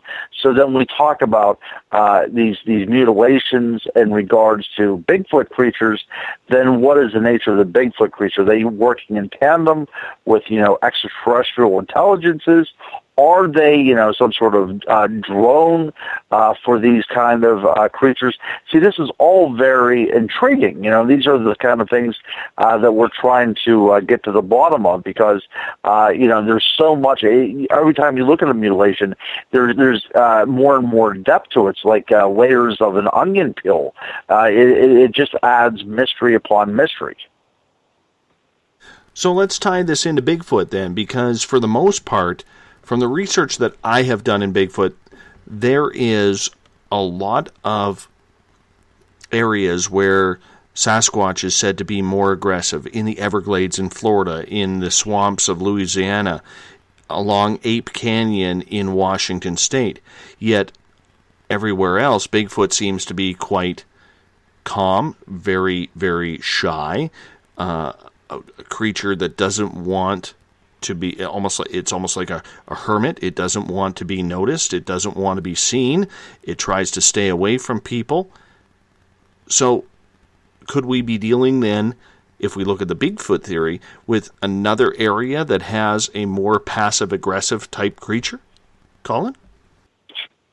That's quite possible, but you also have to consider that the Bigfoot, being close to human, they might just mutilate animals for fun, but like you brought up, why then would some of the cuts, for example, the ears being removed or the tongues being removed, which are both very heavily Bigfoot traits with these attacks, then why are they laser-like precision? Or how would a Bigfoot drain all the animals completely of blood, leaving only two fang-like piercings in their throats?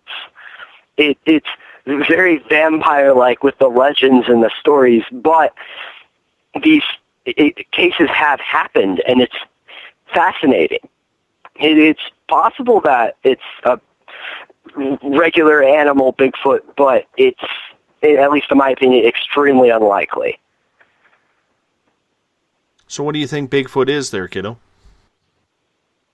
Well, for the longest time, I was under the opinion that Bigfoot was a physical animal, a remnant of Gigantopithecus or whatever, some type of creature, ape, primate related to us.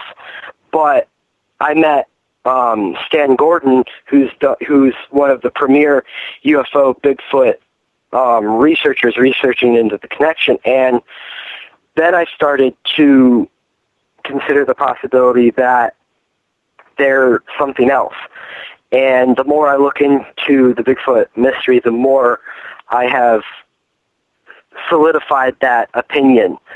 I think that it's quite plausible that there are multiple examples, multiple types, if you will, for having a legitimate ape animal Bigfoot, but also having the unusual UFO-related creatures that we don't quite understand yet.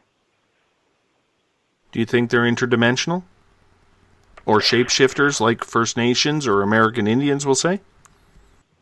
I think it's quite possible, and I think that one of the major pieces of evidence to support that is the Native American legends and stories, because as we're looking into these cases that people are researching and collecting individually, they are very consistent with the Native American myths and legends of what the Bigfoot creatures were.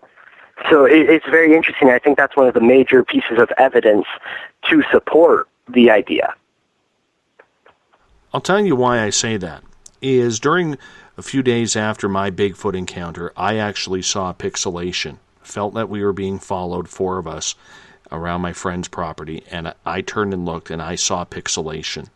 And another one of the four of us saw the pixelation that I was seeing. The other two did not. They continued to walk, so we continued to walk. We got about 20 seconds further up the path or on the yard where we were going, and that's where we heard the Bigfoot's roar. And when I put the pixelation together, I am a firm believer, and I've debated this topic many a time on this show, that I think people who are looking for what I like to call the Caucasian Christian scientific answer when it comes to something like Bigfoot are not looking in the right direction, and that's why they can't get the evidence that they see. I mean, come on. Name another creature out there where every time you photograph it, it comes back blurry. People aren't that bad of photographers. Yet for some reason, Bigfoot always comes out blurry. And so when you look at the possibilities of all these strange connections towards Sasquatch, I think you're right. You have to follow what the legends of the First Nations have said. You have to follow the theories and you have to look beyond what everybody else is looking at, because I think there is something incredibly special about this creature. I'm not sure if it's even from here, and I know I'm in the minority of believing that, but if you don't open your mind to the possibility, I strongly believe that's why we haven't been able to prove its existence. Well, you also have to consider, if they are the interdimensional type creatures, are they even provable with our current knowledge of science? Is it possible to definitively prove them with what we know about how things work? Because if they are, they're clearly...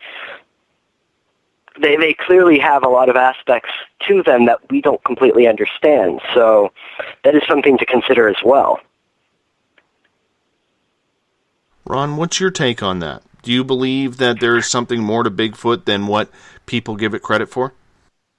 No, absolutely. I was a diehard believer that these things were terrestrial animals, that, we find footprints, we can find scat, we have, tangible evidence, so this must be a tangible creature. But, the more I've researched in the past several years, the more I'm finding out that this really does not meet the requirements of a completely natural animal. The idea that these, you can track the footprints in newly fallen snow and they all of a sudden disappear, something has happened.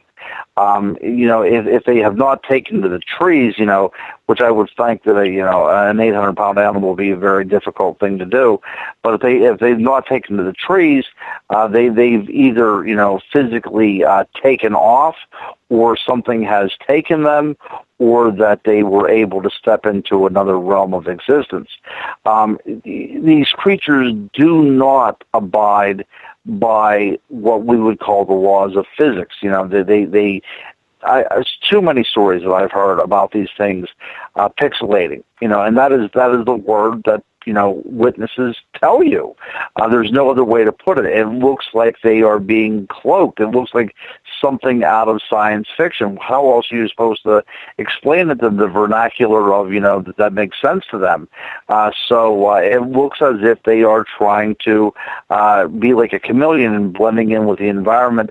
And how do you explain the fuzzy pictures that you're getting and the blob squatches and everything? Something is going on. There is some interference to the physical world around them, So these are definitely not 100% terrestrial creatures. I think they manifest themselves as terrestrial creatures, but they are not completely flesh and blood animals, at least of this dimension. They might be flesh and blood animals from a different dimension that every now and then seep into our world, into our plane of existence. But for the most part, these things are enigmas. I mean, there's no other way to describe it. And then that it gets all to the entire Dogman legend as well, too. Are Dogmen misidentified Bigfoot and vice versa? And what is the nature of the Dogmen? And are these the skinwalkers of Native American legends?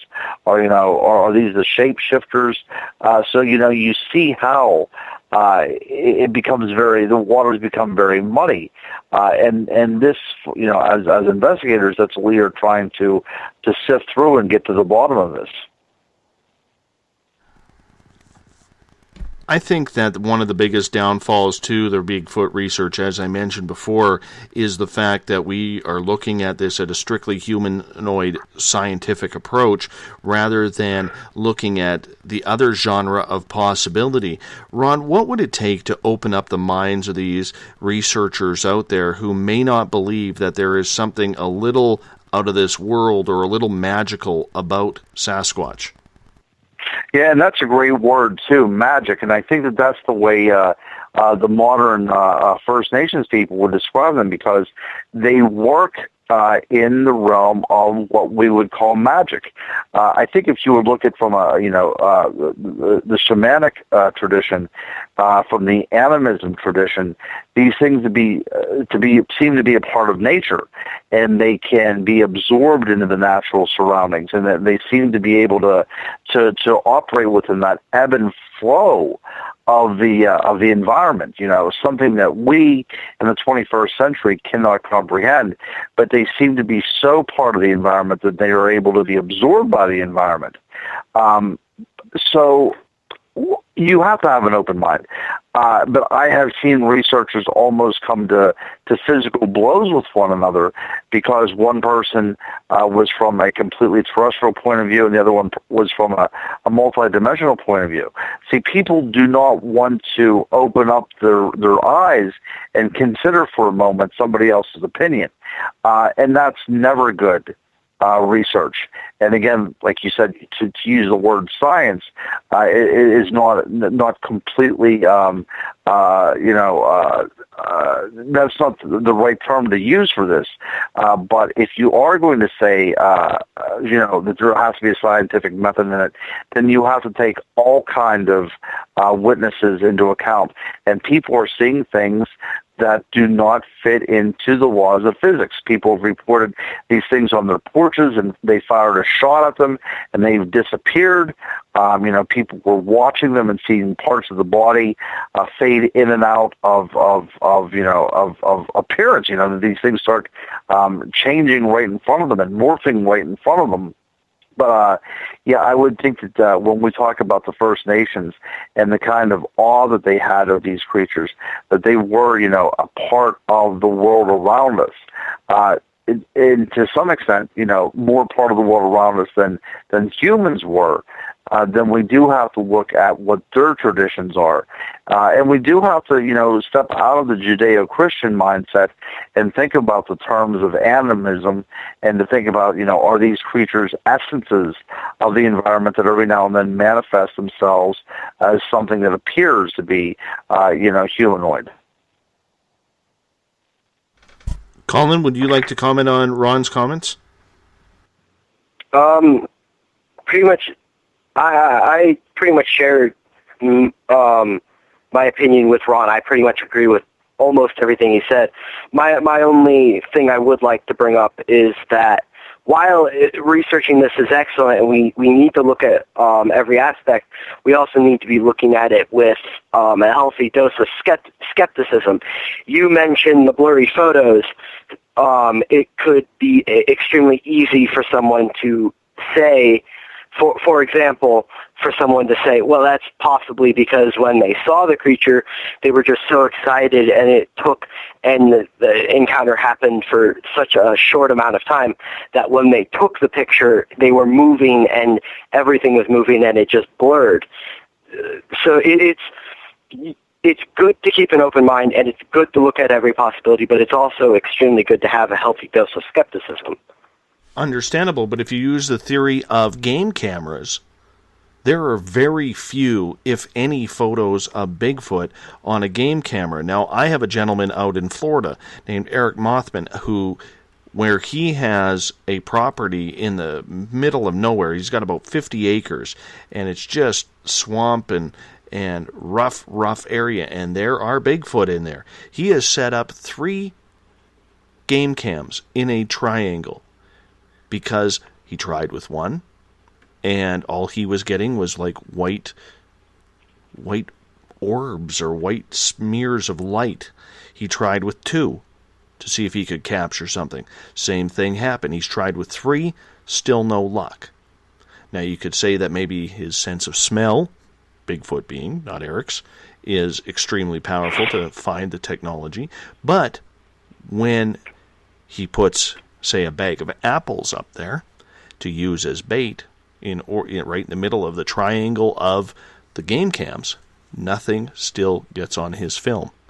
So that's where it leads me to believe that people are trying to get that elusive photograph or that next Patterson-Gimlin film, but they're struggling, and they're struggling mightily. And, I could see if someone sees a Bigfoot, there's excitement, there's fear. Of course, that's going to cause the body to shake. Maybe they have Parkinson's. I don't know. Okay? Anything is possible. But for everybody to have that blurry photo, not everybody is that bad. We do have professional photographers out there, and even photographers who are researchers are getting that blurry photo. Ron? Yes, I agree completely. And then what do we do about the Patterson-Gimlin film? I mean, is that an actual creature on the film? And if it is it something different than what these other creatures are too? See, the mystery becomes even more involved, doesn't it? And I've spoken with many people that claim that they have taken a picture of it and nothing has appeared on the film. And there are game cameras out there all over the place. And there will be images of animals look like they're being spooked, and then nothing appears on the next frame. So what exactly is going on? There have been people stating that, these electronics give off a certain type of inaudible hum or tone, and some animals have the capability of hearing this, and maybe that's what Bigfoot is tuning into. But I don't think it's something, I don't think it is that. I think there's another phenomenon going on, why these things aren't being picked up. It seems to be almost a level of optics, that they are manifesting themselves at a level that the human eye or certain type of equipment simply cannot pick up. And, that is a very hard thing to talk about because, how do you explain that scientifically? The answer is you can't. And whenever something can't be explained scientifically, then we have a mystery. And if we have a mystery, then nobody can be an expert in that. And that's, again, why I'm pissed off by a lot of these people who claim that they are experts in the field of Bigfoot.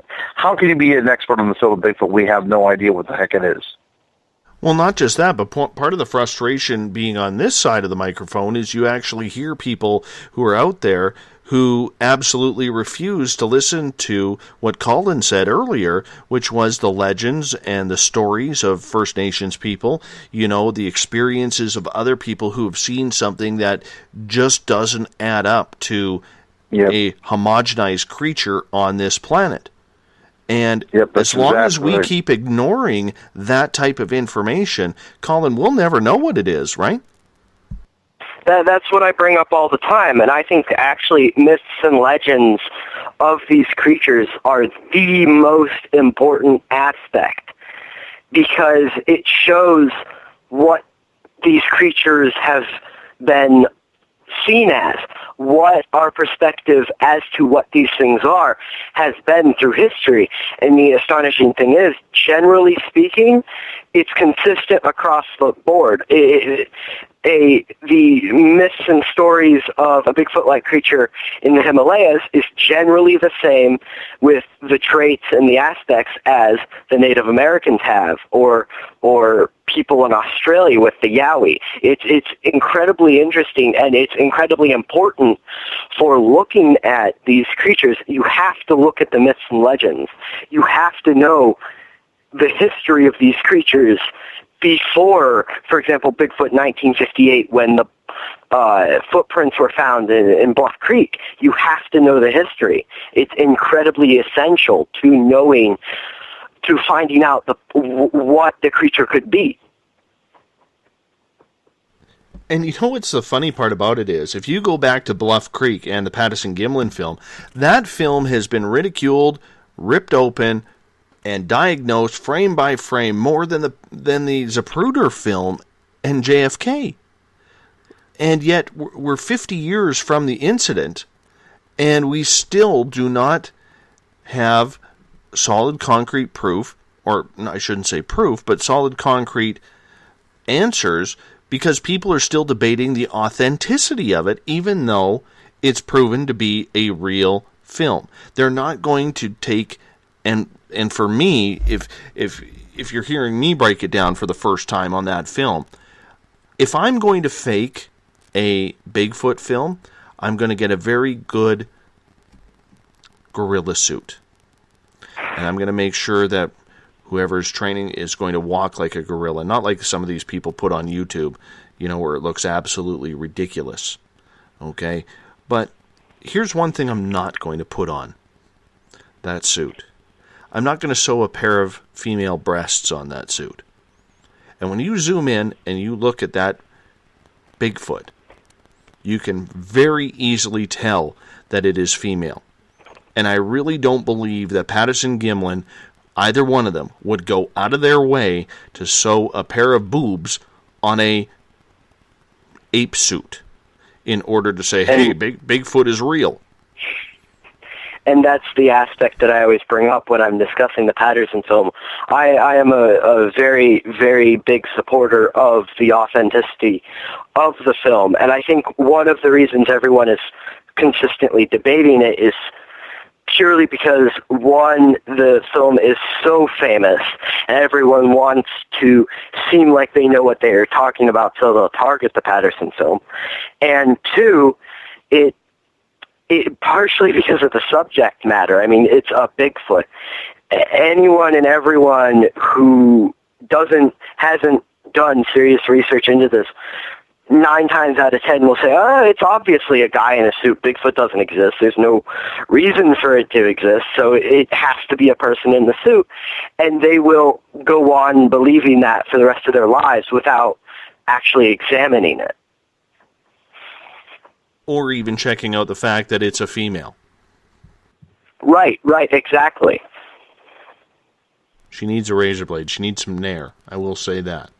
Ron, we got about 2 minutes left, Crypto Guru, before we got to go to break here. What's your take on the Patterson-Gimlin film? How do you break it down? I agree. If these guys are just out looking to make a quick buck, you would think that they would have not went to such extravagant extremes to make this into a female. You know, that seems out of the realm of possibility. 2 guys, you know, the one guy was, Patterson worked in the rodeo, so these guys were not looking to make something like it's stuff out of National Geographic.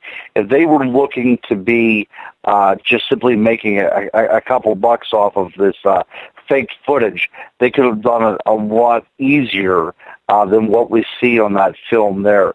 I recently read something where Bob Gimlin stated that he did not chase after it because Roger Patterson told him that there were other tracks in the area, and he didn't want who the other tracks belonged to come at him after Gimlin chased after the creature. So I don't think we're hearing the entire story. According to Roger Patterson, they saw one creature on that sandbar, but there was evidence of a family group being there as well, too. And that's very interesting. And again, this is, the backstory that a lot of people don't hear, and it adds even more credence to it. The reason why they didn't follow it deeper into the woods and chase after it is because there was evidence of these of other creatures being around at the same time as well. Very, very interesting, and also very, very plausible, and it adds even more credence to the film being authentic. And I'm going to have to cut you off there. The Crypto Guru, Ronald Murphy, here the second Wednesday of every month. We're joined by the Crypto Kid, Colin Schneider. Colin, I have to say, I'm pretty impressed with your knowledge. We'll be right back on Spaced Out Radio right after this. Greetings and salutations, space travelers, from the Chronicles of the Unknown team. What is Chronicles of the Unknown? I keep hearing about this thing. It's a new paranormal reality TV show based right here in beautiful British Columbia, Canada. Follow our team as we uncover claims of activity on the Caribou Gold Rush Trail. You can also follow us here every third Monday, where 2 members of our team will be available to answer your questions. We'll give you some equipment updates and some of our experiences on the road, right here on Spaced Out Radio. Hi there, I'm Butch Witkowski, lead investigator with the U4 Cop. On the final Monday of every month, you can listen to me and host Dave Scott on Spaced Out Radio's Strange Days. We're going to get to the heart of the matter when it comes to what's happening out there. People are seeing and experiencing things from ET contact to Bigfoot, and I want to hear about it. Your experiences are what we investigators need to help solve these unknown mysteries. So tune in at spacedoutradio.com to the final Monday of every month from Butch Wachowski's Strange Days. Visit purpleplates.com today. For over 40 years, the Purple Energy Plates have been delivering amazing results for their many customers. Inspired by the great genius Nikola Tesla, the harmony, healing, and energetic effects of the plates have proven over and over to be beneficial and often miraculous to thousands of customers. With their money-back guarantee and the many benefits, how can you afford not to get one? Check their site for daily specials and choose from their many energy products. You won't be sorry.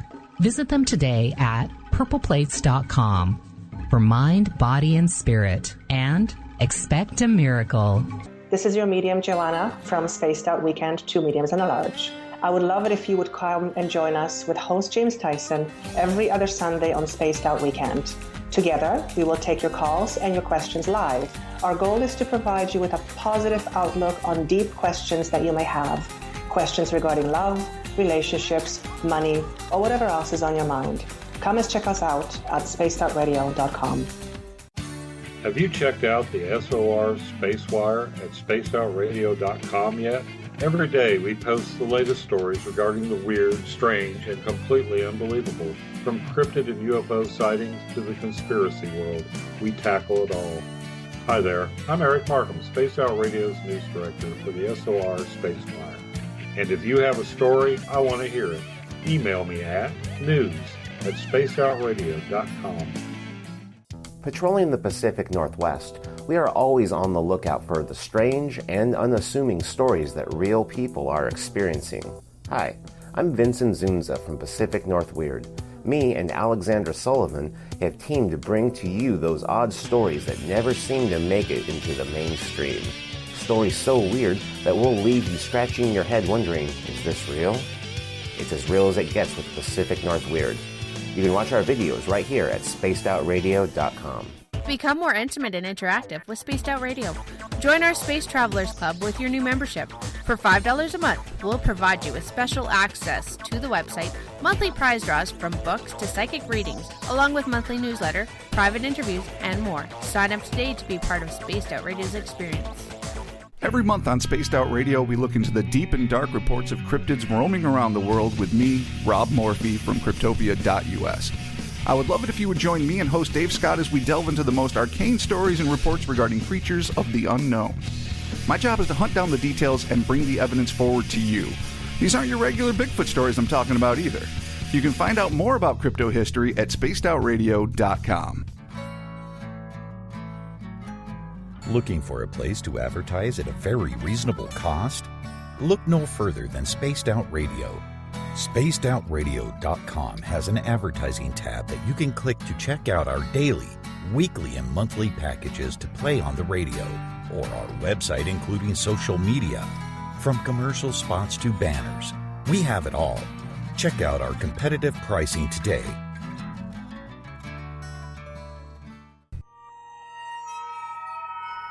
You hear footsteps in the empty room above you. A rocking chair begins rocking by itself. Don't be afraid of the things that go bump in the night. Reach for Spirit Storybox, the iPhone app the Huffington Post UK called the only ghost hunting app you will ever need. Spirit Storybox. The spirits are telling their stories. Are you listening? Strange creatures lurking in the night, the sounds of wood knocking in the forest, odd happenings right out of a fictional world. These are the reports I love.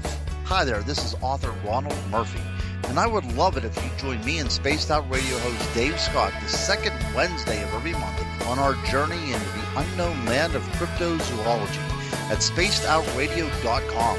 From Mothman to Frogman and everything in between. Hey, they don't call me the crypto guru for nothing.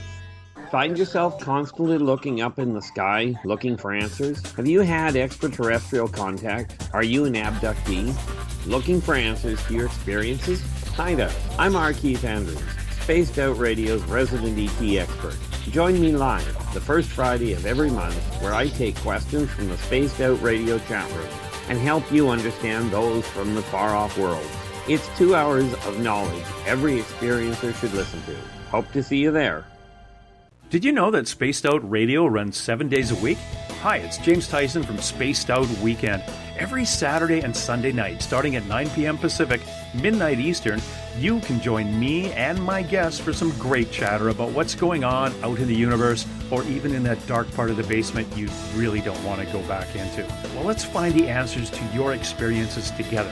So come on up to Uncle Jimbo's cabin on the weekend. For more information, look us up at spacedoutradio.com.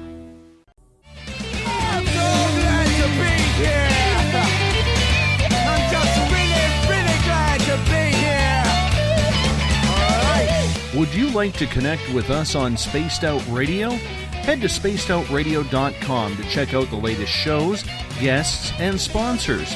And don't forget to sign up for the Space Travelers Club. You'll find all you need at spacedoutradio.com. Final hour of Spaced Out Radio tonight. I am your host, Dave Scott. Bill Cardwell has set the SOR Space Travelers password for tonight. It is Sphinx-like. Sphinx-like is your password, so if you're a space traveler, make sure you use it wisely, as all space travelers have access to the password on a nightly basis. Tomorrow night on the show, I am taking a rare night off. Uncle Jimbo, James Tyson from Spaced Out Weekend, will be hosting for me. He will be having on as his guest live Anthony Kenyatta, talking about life after death and Harold the Haunted Doll. Hopefully James will get a weird Harold experience like I did the last time Anthony was on. Freaked me the heck out when I saw a cloaked figure about 3 feet away from me, from where I'm sitting right now on my left. It was eerie indeed. Hopefully that happens for him, so that way we can have some fun. Hey, if you want to follow us on Twitter, you can do so at Spaced Out Radio. Give our Facebook page a like, Spaced Out Radio Show. On Instagram, I can be followed at Dave Scott, SOR. Subscribe to our YouTube channel, Spaced Out Radio Show. You can tune us in on TuneIn, as well as download all our podcasts off of iTunes. And our website is spacedoutradio.com. While there, you can join the SOR Space Travelers Club. It's only $5 a month. With that, you get your name put into monthly prize draws. You get access to private group interviews and so much more. Hey, if you're tuned in on the Revolution Radio chat room, or you're listening in on the Double R machine, remember it is a donation station financed by you, the valued listener. Do us a favor and donate today. We got the crypto guru, Ronald Murphy, with us, and he's brought along his prodigy, the crypto kid, 15-year-old Colin Schneider. But this kid, man, I'm telling you, Colin, you're a smart young man. And your research and your knowledge of these topics, I got to tell you, the comments in the chat rooms, everybody's pretty impressed with you. Thank you. I appreciate it. Well, let's continue on, as we've been talking Bigfoot tonight, all different realms of the Bigfoot. Now, Ron, you have a different take on Bigfoot. You believe that it could be part of the fairy realm. And before we get to you, Ron, I want to ask Colin, do you think there is a good chance that Bigfoot could be part of the fairy realm? Yes, actually, I think it's quite likely.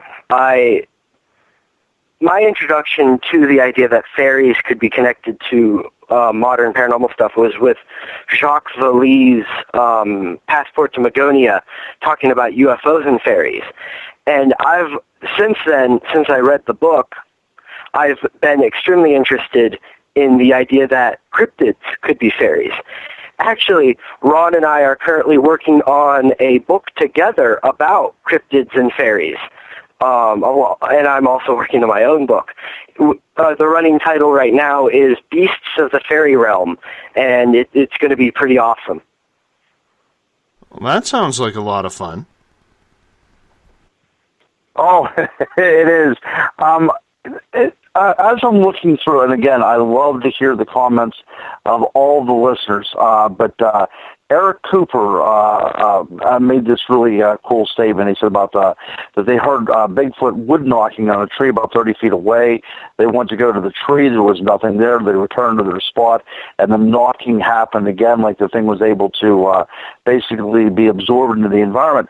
That is a common feature that was noted in Europe. Forests in England, forests in Germany were considered to be fairy haunted because they heard wood knocks. So that started to get me interested in the idea that what we call Bigfoot may have been what Europeans had called the fairy at one time. So to think that Bigfoot and other cryptids might be part of the goblin universe is something that has fascinated me and has been part of my research now for years. There are so many different cultures around the world have this same conception of these wild men or giant birds that we call thunderbirds or water-dwelling monsters of some kind. These are archetypes throughout the world, and they do have precedence in the world of the fairy as well. So whenever we don't find bodies and we don't find tracks and we just find blurry pictures, this is very reminiscent of sightings and of encounters with the world of the fairy. And that is one of the things that has excited my research for several years now. Before we go any further, I just want to give props to and thank you for Corrine DeWinter from purpleplates.com. She has just posted in our chat rooms that if anybody signs up in the next 24 hours from now to join the SOR Space Traveler, she is actually going to be giving you a free Purple Plate energy disc. So thank you, Corrine, or free Purple energy disc. Thank you so much, poet Corrine DeWinter, an extremely talented writer and owner of purpleplates.com. I want to say a quick thank you to that and for you doing that. That was a nice surprise. Thank you, Corrine. So continuing on here, in regards to what Bigfoot is or what it could be, how do you tie it into the fairy realm? Because to me it seems like an awfully big creature to be hanging out with goblins and fairies and pixies. It does. But if you would look at the First Nations understanding of these creatures, when we talk about the word fairy, we think of it from a very Western European definition. We think of it, from a very British Victorian term about these little creatures with wings that flit around in the gardens. But whenever we talk about indigenous cultures and their idea of a world right beyond our world, it is populated by all kinds of figures. Some of them are quite gigantic. The Yorkshire giant in England, for instance, was a 11-foot tall creature that was said to carry around the human heads of the unfortunate souls that would meet them among the moors. So not all fairies were these little creatures with diaphanous wings. Some of them were quite nasty creatures. The big gray man in Scotland was, almost analogous to our North American Bigfoot or the Asiatic Yeti. And this was something that could be quite tall, but it also was said to shapeshift. It was said to be rather nebulous in form, and it could become as intangible as the fog on the mountainside. So we do have antecedents to bipedal creatures that existed in the fairy realm in European myths and legends, as well as these creatures existing in the First Nation reports in North America and in Aboriginal accounts in Australia. The Kimberley Rock Formation in Australia, which is about 15,000 years old, has what appears to be the silhouette of a bipedal creature. So it looks like that they may have documented a yowie, that many years ago. But these creatures were also part of their dream time. It was something that was not completely of this world. It was there at the formation of the world. It was part of their creation, but it was something separate from the corporeal world. It was something that was intangible at the same time. So I whenever we use the word fairy, I don't want people to think, like fairy godmother. I want them to think that these are creatures that populate a dimension that occasionally intersects with our own world, and they are, of a different substance and a different matter, and they exist outside the world of our physics. Got a question from John in the SOR Space Travelers. He's saying, faeries, as they're called, Ron, must be extra-dimensional creatures. Are these the creatures who are responsible for many of the amazing crop circles that are popping up suddenly worldwide? Hey, you know what? That's very, very possible. Ultra-terrestrial is a term sometimes people use for these creatures, that they exist beyond the confines of this dimension, but they are still part of this dimension. It becomes very, very complicated, and it does become it is the realm of quantum physics to think about how these creatures exist and how they don't exist. But I would love to think that all these things are interrelated. I've been fascinated with crop circles since I first heard about them whenever I was a teenager. And they seem to be very, very mystical. They seem to have some sort of connection with some of these ancient henge sites like Stonehenge. It seems that they are trying to mimic the formation of a crop circle in rock. It seems like the ancients probably saw these things a good bit, and they were trying to reproduce them in a lasting monument. And so places like Stonehenge and places like Avebury have very similar geometry to what we would call crop circles. So these things might have been known to the human race since the very dawn of humanity. With that being said, so too were a lot of the creatures like Bigfoot and like the Thunderbirds. They were also part of this world as well. So we have to kind of think that these things are connected.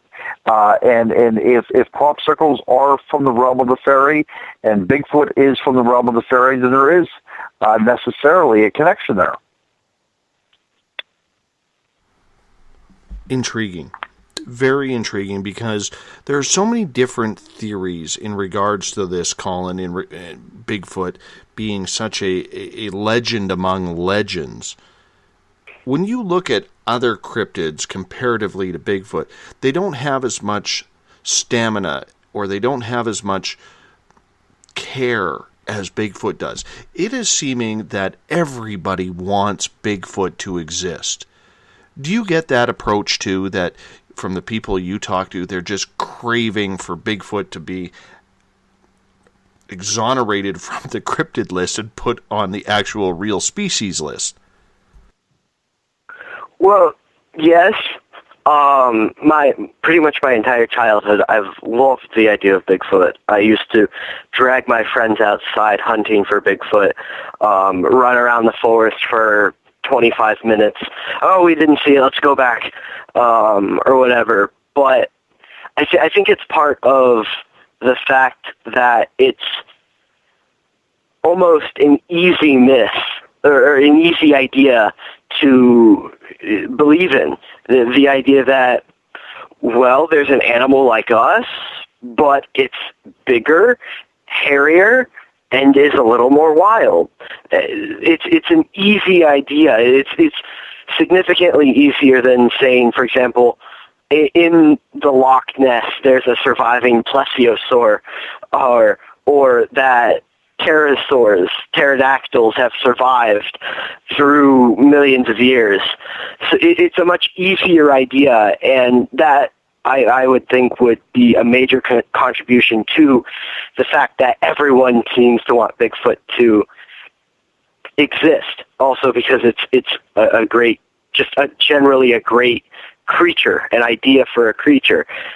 So I think those are the major reasons that Bigfoot is such a popular idea.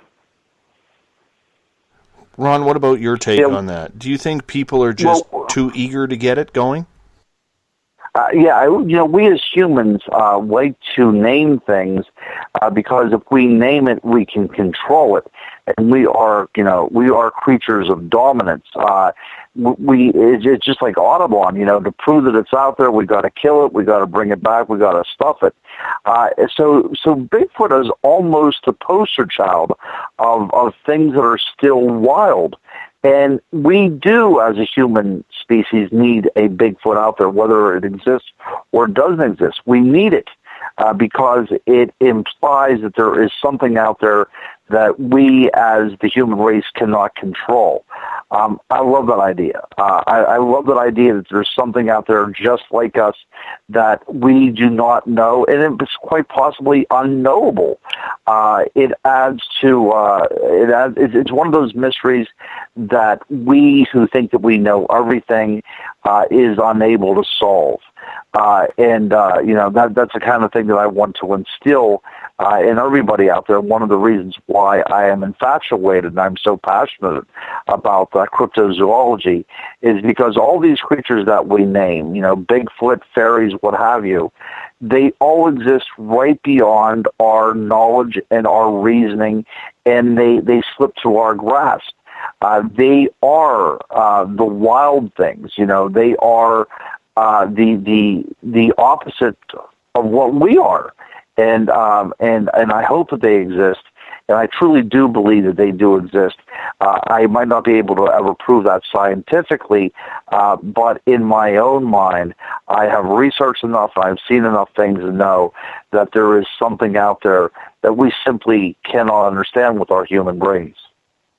Got a question from Chris in the Spaced Out Radio chat room on Spreaker. He is asking, do you believe Bigfoot evolved on our planet?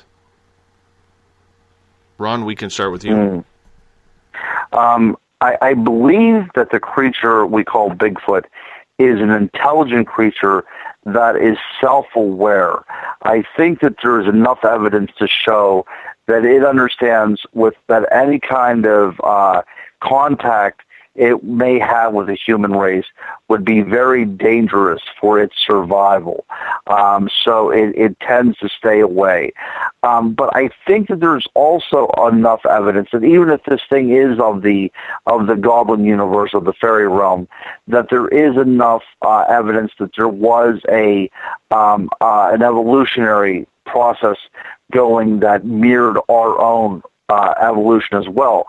I've been doing a lot of research into infrasound and into pheromones, and I think that it can impact the way we think and the way we view it by the use of these types of techniques. And in order for them to use infrasound and for them to use pheromones, there had to be a similar evolutionary process along with us in order for us to be able to respond to the stimuluses in which they are giving.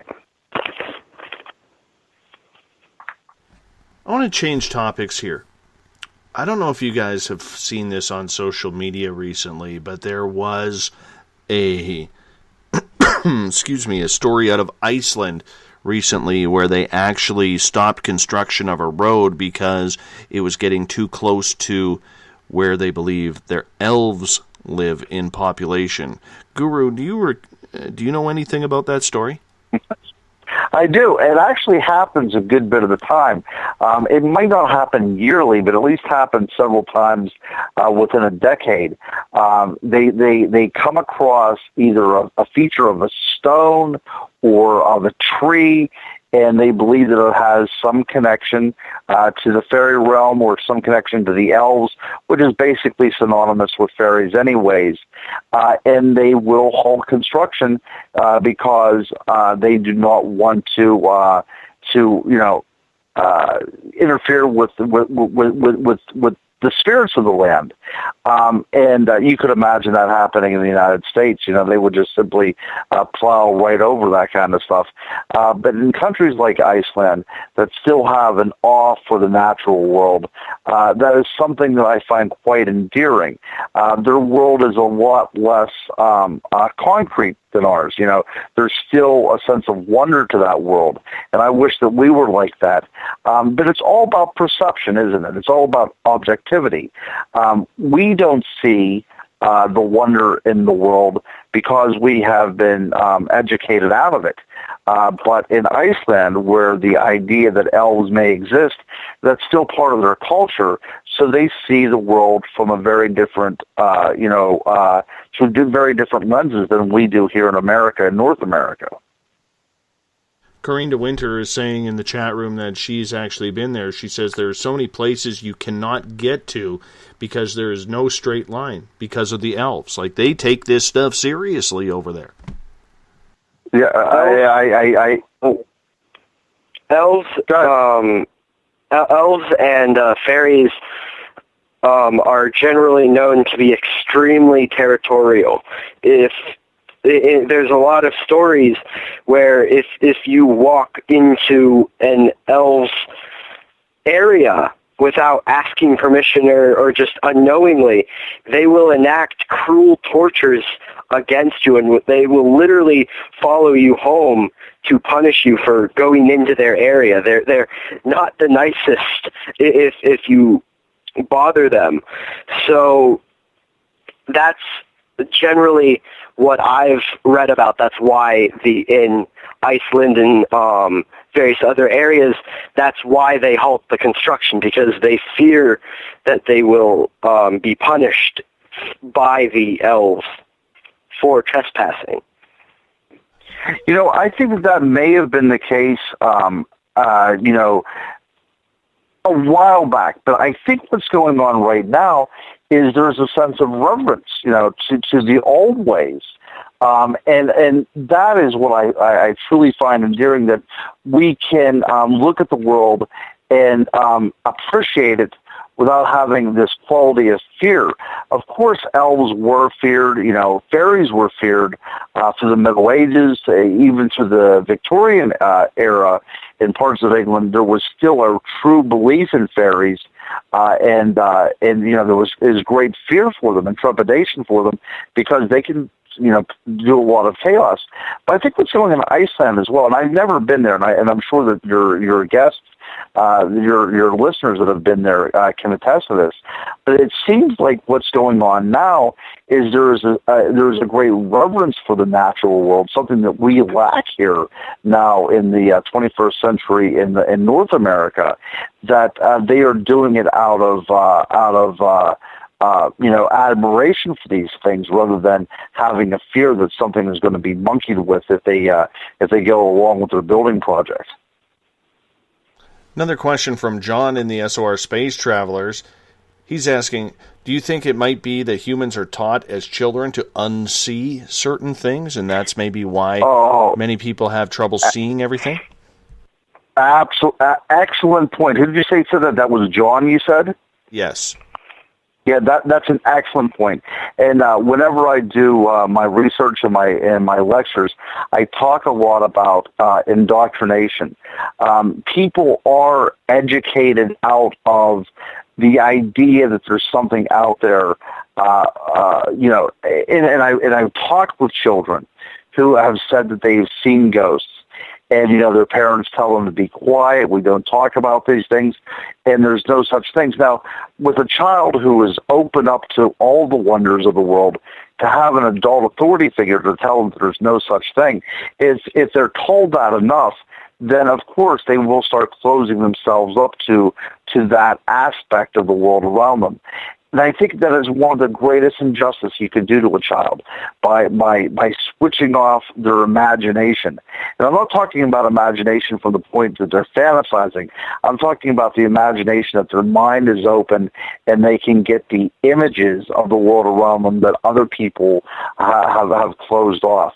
And I instill that in my children to this very day, although my 14-year-old and my 12-year-old think that I'm a rather strange individual writing about this kind of stuff. But my younger children still have that sense of wonder.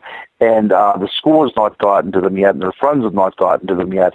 But, we go out all the time when we're walking the forest trails looking for fairies, and they have no reservations at all about looking around in the natural world for signs of fairies.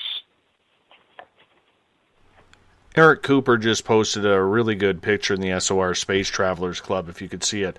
it's a picture that he took of an elemental. Where do you think elemental beings play in all of this, Colin?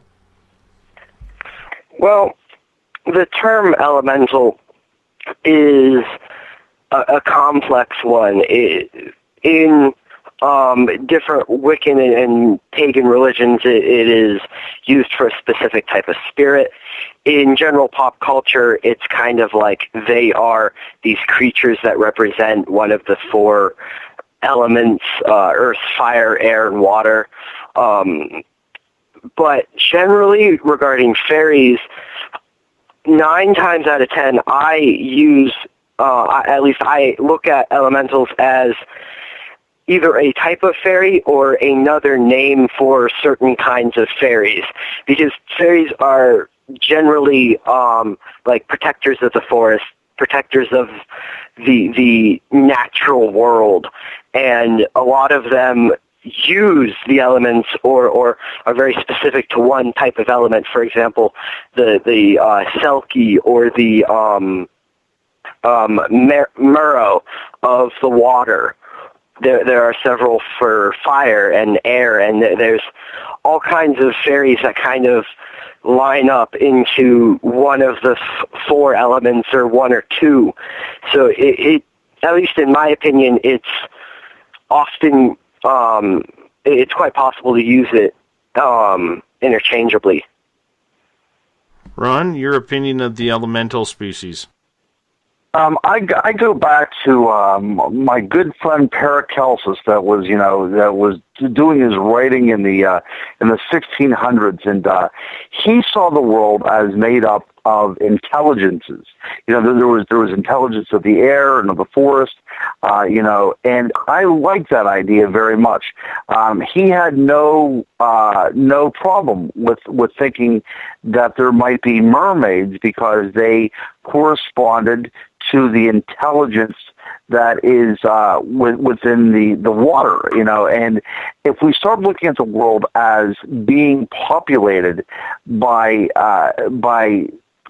different beings of some sort of different, to use the word of Paracelsus, of different intelligences, that there is something within nature that is cognizant, then the world does become interdimensional. Every time you look at something, that there's something in the air, there's something in the water, there's something in the earth. So our idea of gnomes, we all know how you despise yard gnomes so much, but to Paracelsus, the gnome was the elemental force that provided the intelligences for the earth. So I do like the idea of the elementals, and I just looked at the picture there on the chat room, and what we would call an element of fire. It seems to be something with that is interacting with the world, and it's manifesting itself as some sort of fiery elemental, and I have no problem recognizing that. And either would the great Paracelsus, who made great advances in the use of minerals as a way of combating disease, and we still follow his lessons even to this day when we look at pharmacology. So not everything that Paracelsus did was so offhanded that it was beyond the realm of possibility. So I like to stand on the shoulders of giants, and he is one of the giants I do admire very much, and I have no problem ascribing to his theory of elementals just simply being the intelligences of the natural world. Absolutely, indeed. Very good answer on that. When it comes to the fairy realm, how expansive is it in your research, Ron and Colin? Because it seems like almost everything can be tied to it. And when we ask about how expansive it really is, how does it then tie in to, say, the paranormal, where people are seeing ghosts and trickster-type ghosts and spirits and, that maybe people claim are poltergeists or demons? How does it all tie in, Ron? Well, whenever we look at Celtic folklore, Irish folklore, many times people would have fairy encounters, and within that fairy realm, they saw images of their deceased family members. So we have, this great tradition of fairies occupying graveyards. There was this great connection between the world of the dead and the world of the fae. So it seems like these spirits were actually interacting with the spirits of the deceased as well. They might not have been one of the same, but they were of the same essence, which, is a neat way of putting it, that, the souls of the deceased is something separate from these essences of nature, but they share the same type of substance, so they can interact with one another. But there was no problem with the Irish thinking that there were, that they could be visited by fairies or visited by their deceased family members. They had no problem with that because they were one and the same essence. I just finished writing a book entitled On Ghosts, and I was looking at the spirit realm throughout history, and the world of the fairy and the world of the deceased was something that was inextricably tied together for quite a long period of time in our human cultures. I do know of a handful of stories and ideas that came about late medieval period, early Renaissance period in Europe, that essentially it was an idea that any pagan or non-Christian who died either went to hell or became a fairy. It depended. And fairies were looked at as 9 times out of 10 extremely volatile, nasty creatures, because it was their punishment for not following the belief. That was what the ideas were, and that links very closely to ghosts, because that's essentially what fairies were in that point of view. There's one school of thought that stated that fairies existed until Methodists drove them away. Methodism came to the world landscape very late. So belief in fairies is quite ancient, and it still exists even to this very day in some pockets of the world, and even in North America. And there are agricultural traditions through New England to open up your gates to your pastures on February 1st, because this would allow the good spirits and the good energies to come. It's kind of like a fairy feng shui. But we still to this very day have superstitions that harken back to the fairy world. Do you think, though, that there is a connection to the land of the spirit, the land of ghosts, poltergeist activity? Because a lot of people have some strange things happening. What if fairies could be little orbs that people are seeing? I remember seeing orbs in my house skipping across the floor. That's right. Yep. And I've taken pictures of. It's interesting because I've done ghost investigations, if you will, and I don't like that word, but I've done some ghostly research at Moundsville Penitentiary, which is in Moundsville, West Virginia, and I captured what would be called an orb on a photograph. But what is interesting to me is that Moundsville takes its name from all the Indian mounds that were built in that area. Some of them were for burial purposes, but some of them weren't. Some of the mounds were built simply because that particular culture wanted to create an artificial edifice in the landscape. Now, if you would take these kind of mounds and transport them over to England where they are, there was often stories associated with the fairy realm, and these were natural gateways into that realm.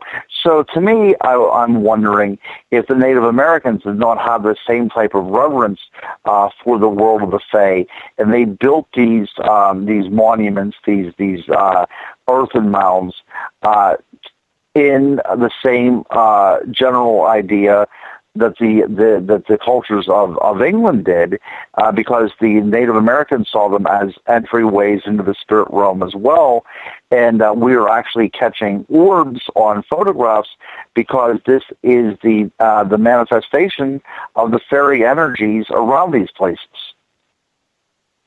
So in your opinion, then, could a lot of these hauntings actually be from the fairy realm rather than the paranormal realm? Oh, well, I view paranormal and the fairy realm as almost one and the same. So I would have no problem. But... Yeah. I know what you're talking about. Well, let's look at the poltergeist. If we would go back to the Middle Ages, very many times that what we would call poltergeist activity would be called activity from a particular type of fairy. So there was one fairy called a kobold, or a knocker, that would actually manifest itself through knocking noises. So yeah, of course, we see different cultures simply name them different things. Poltergeist, now we think of the term being used in relation to ghost activity. But a lot of people that would hear sounds and hear knocking would think that it's just a knocking fairy, doing that kind of mischief. Colin, do you think there is a big tie between the two? Most definitely. When talking about poltergeists, the first thing that always comes to my mind is the mischievous fairies, the boggarts, the household fairies that play pranks. One of the interesting aspects is, while many of them are personified as tiny little humans, almost every example of an infestation of the mischievous fairies is with the fairies being completely invisible, unable to be seen. And then what they do is exactly like poltergeist phenomena. They throw things about the house, move furniture, take things, make things disappear, scatter different types of flour and salt and sugar on the floor, do all these kind of mischievous little annoyances, which if today you would have happen, you would associate with the poltergeists. But back in time, you would have said, "Oh, well, that's just a fairy. We got things to get rid of it." So it's really different aspects. It depends, honestly, on the time you're looking at and the culture you're in. It is one of those strange and weird oddities, indeed, when it comes to the tie between the two. Because like what you said, Ron, I am a strong believer that everything that we discuss, whether it's alien, whether it's cryptid, it really does fall under the umbrella of paranormal. The unfortunate part is we just haven't figured out a good word for ghost hunting or ghost investigation or something besides the use of paranormal activity. So, when you look at the blanket aspect of the paranormal, what falls out of that category when it comes to the topics we're discussing? Oh, that's a good question. To me, whenever we talk about things like UFOs and space travel, that belongs to a separate world of science, in my opinion, okay, because they are working within the realm of science. Now, the creatures themselves might be something paranormal if they are still of this earth or of this dimension, but if we're being visited by interstellar beings, then they are very natural creatures that are able to, bend time and space or use wormholes or whatever. But I think that these creatures we're talking about, if they are extraterrestrials that are flying around in flying saucers and visiting our planet from another planet, well, then that is something outside of what I would deem paranormal, because they are normal to their particular world. However, if these extraterrestrials are in fact ultra-terrestrials of this dimension, just existing at a different level than we occupy, or if they are fairy creatures of some kind, then they are paranormal. It is a very tricky subject, isn't it, whenever we talk about the delineation of what we consider supernatural, paranormal, and natural. But that's the way I would categorize it. If something is using science to get from place to place, and they are natural creatures of, a different world than ours, then I don't know if I would actually classify extraterrestrials as paranormal. But these other creatures that manifest themselves in different forms and shapeshift and seem to appear and disappear, then those are the things that I would describe as paranormal entities. Colin, can you figure out anything that would not fall under the paranormal umbrella? Yeah, generally the very literal definition of cryptozoology, animals unknown to science, animals that are hidden to science, because they are logically just living, breathing animals that we just have not categorized or are extinct, that we are thought to be extinct, that just happen not to be. And an excellent example of this, that if it is a surviving animal, it would not be related to paranormal phenomena, would be the thylacine, the Tasmanian tiger or the Tasmanian wolf. If it is surviving, it would not fit into the term paranormal, because it would just be a living, breathing animal. And I also agree with Ron with the extraterrestrial idea. Did you see the video recently out of Australia where they feel that they actually got a video of the Tasmanian tiger? I have seen stills from it. I haven't gotten a chance to watch the video. I've been keeping tabs on the thylacine for a while, because there have been a handful of cases in America, actually, where thylacine-like creatures have attacked livestock. There's a lot of very weird stuff relating the livestock attacks. I think that's one creature, much like the Black Panther here in North America, that I do believe still exists. I know it's supposed to be extinct. I know the last thylacine was said to die in 1936 in a zoo. But on the flip side, there are people who are having sightings of these creatures. And when you have sightings, much like Bigfoot, I don't think the thylacine is as much like Bigfoot, where the Bigfoot, there is some conspiracy out there that people believe the reason why the government isn't mentioning that Bigfoot is in existence is because then you're going to have people calling for nobody going into the forest, because that's, we got to protect the Sasquatch. There's also the conspiracy theory that people or that the government is trying to make them into super soldiers type thing. And I don't see that with this with the thylacine or the Black Panther for that instance. So I think, and I know we have a couple of Australian listeners taking part in the Spaced Out Radio chat room right now, and I know there's a couple people right now listening down in Tasmania. It's kind of cool how we stretch the borders that way. But I'm curious, do you think then, whether it's the Black Panther or the thylacine, Ron, that it could be that these creatures have just worked the numbers aren't huge, but for the small amount of numbers that there are, they've worked their way to maintain their own life by hiding in the forests or the mountains?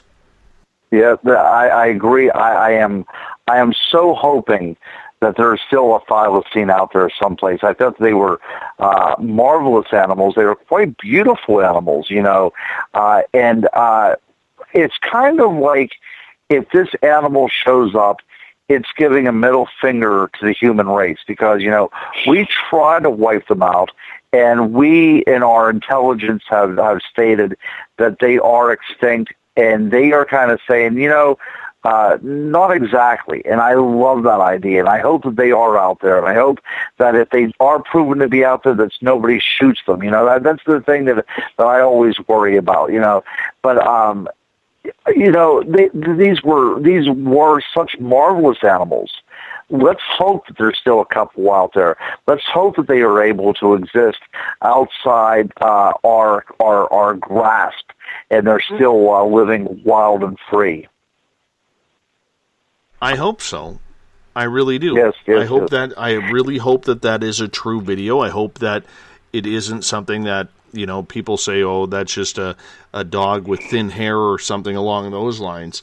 And I know for my couple of Australian listeners taking part in the Spaced Out Radio chat room right now, I would love to know if you guys have seen that video and what your opinion is on it. So please type it out here if you don't mind.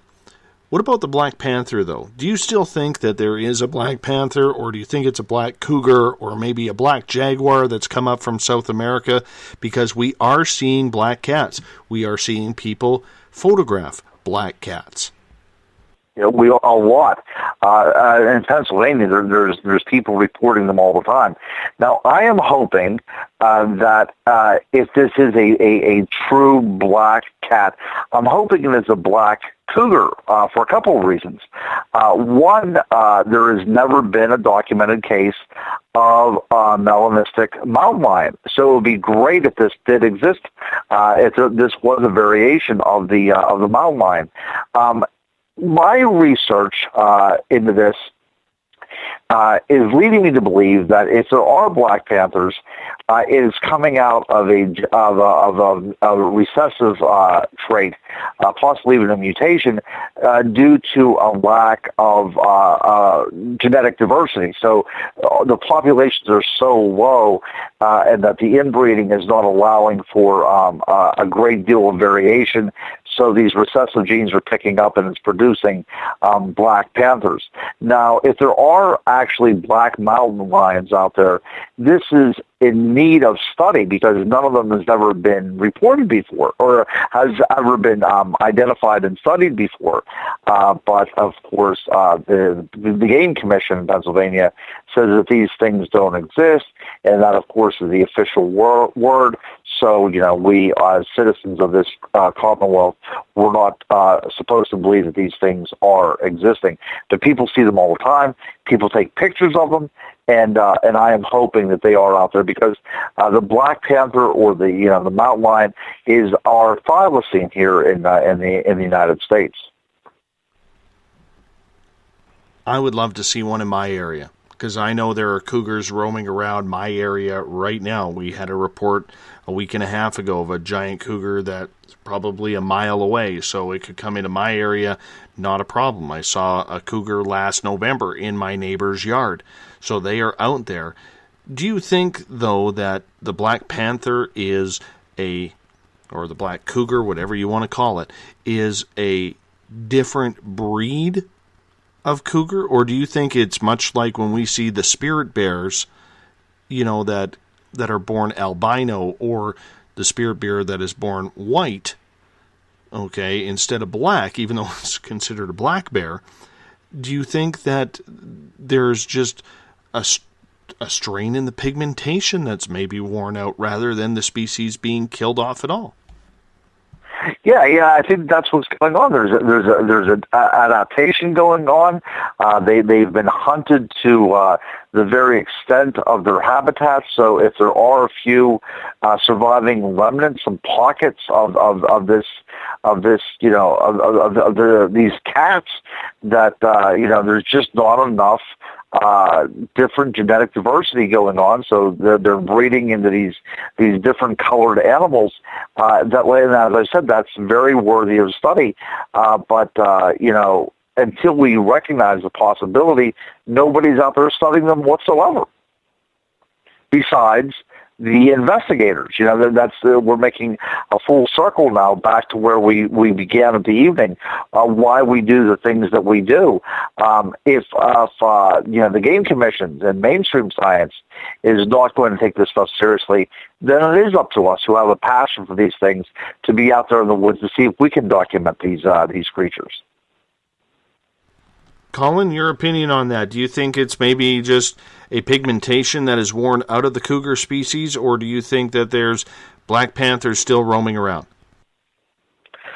Well, I think the more likely explanation is that it is the pigmentation of the animals, or that it's just a subspecies. I think that's also a possibility, although distinctly less of a possibility. But I think something that should be brought up is that there are a handful, not a lot, but there are a handful of reports that are similar to the weird Bigfoot reports, where like the Black Panther seems to disappear, or the Black Panther, half of its body is pixelated or blurry when you're just looking at it, not taking a picture.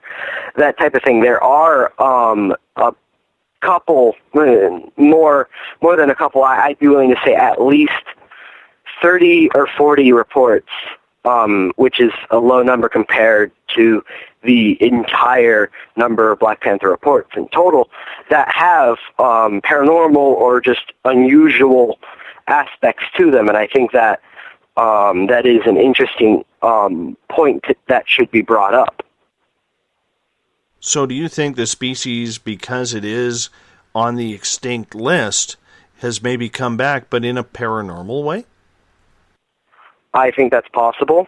But honestly, what I think is more likely is that whatever is causing these paranormal Bigfoot reports is also taking the guise of the Black Panther, while still having regular Black Panther reports, melanistic cougars, or a subspecies of cougar type animal. It could be both at the same time. How about you, Ron? There's That's an also interesting theory. It is. There's also some interesting reports too, if you can believe this, where Black Panthers are actually seen in conjunction with Bigfoot sightings. So how about that? That's quite the power play right there. That's why I'm so passionate about this kind of stuff. That's the reason I have so many questions.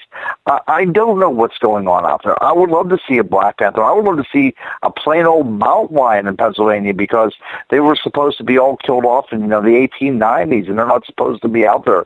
Yet people see regular cougars here in Pennsylvania all the time. I would love to get a chance to see one, because I'm hoping that they're still out there, because it shows that the natural world can go on in spite of our wanting to kill it off. Well, I mean, there is big money in exotic game, and Shar made that comment in the Spaced Out Radio chat room here, and if they did find out that it was there, I mean, we can just see what they're doing to the decimation of the animals in Africa. That's right. I mean, there's thousands of elephants killed every year just for 2 tusks. How about tranquilizing them, cutting them in half, and letting them regrow? Has anybody ever thought of that? You know what I'm saying? But that's a whole different topic.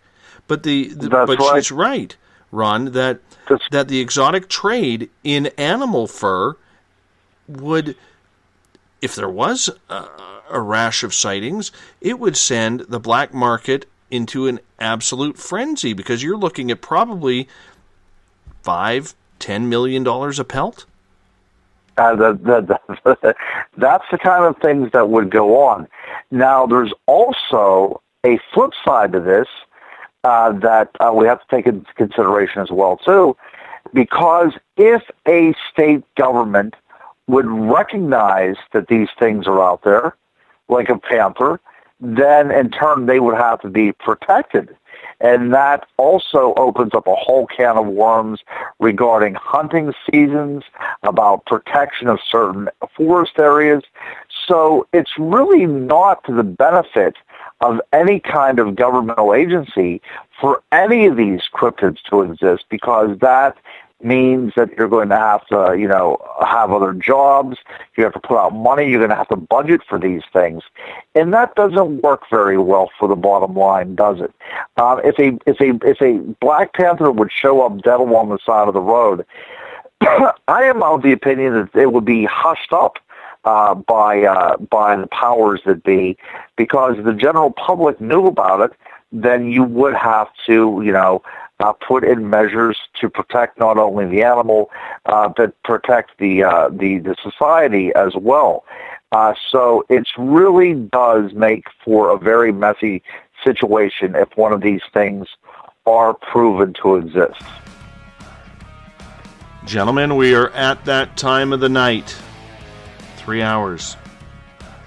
Gone. It went by fast. We are officially a podcast now. You have to go into the repeat button to hear all of this. Quickly, gentlemen, Colin, we'll start with you. What do you have up in the near future? Well, I'm hoping to get a conference set up sometime next year, and I will also be speaking at several conferences. All of the information's up on my blog, which is paranorm101.blogspot.com. paranorm101.blogspot.com. And the Crypto Guru, you got cryptoguru.net going now.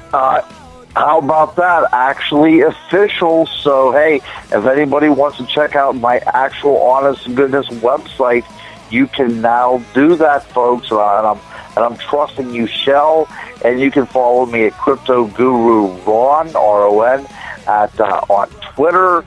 So I can do all this kind of cool stuff. And I am the Crypto Guru wherever I go now. I'm going to take royalties and blame for that. Who else is to blame, my friend? I give you all the credit with the Crypto Guru, and I love every single bit about it. You guys hold on. I'm going to wrap this thing up because it's almost time. The Crypto Guru, Ronald Murphy, comes on the second Wednesday of every month. His next appearance will be on Wednesday, October 12th. Man, 28 days away. Let's see how fast this one goes, Ron. It's always... That's right. That's a Halloween one, and I wanted the audience to decide on what our topic would be, because I thought that would be very fun. We will put it out there the week before. We'll just get into it. Sounds good. Yep. Tomorrow night, remember, I am off, but we're still live. Uncle Jimbo James Tyson will be live on this show, hosting Spaced Out Radio with Anthony Kenyatta as our guest. Harold the Haunted Doll will be the topic. I'll be back in the hot seat on Friday night talking faeries with Simon Young. No, that was not a fart. That was my chair squeaking as I leaned over to check out my board there. And you know what? I would admit it if I actually did break wind, but it is too late for that now. Simon Young Friday night as well as we round out the week. Hey, thank you so much. We'll see you all tomorrow. And hey, you guys in Australia, it's already tomorrow. How's it looking for us? Let us know, because we're not there yet. Have a good one, everyone. Take care, and we are out of here. Good night.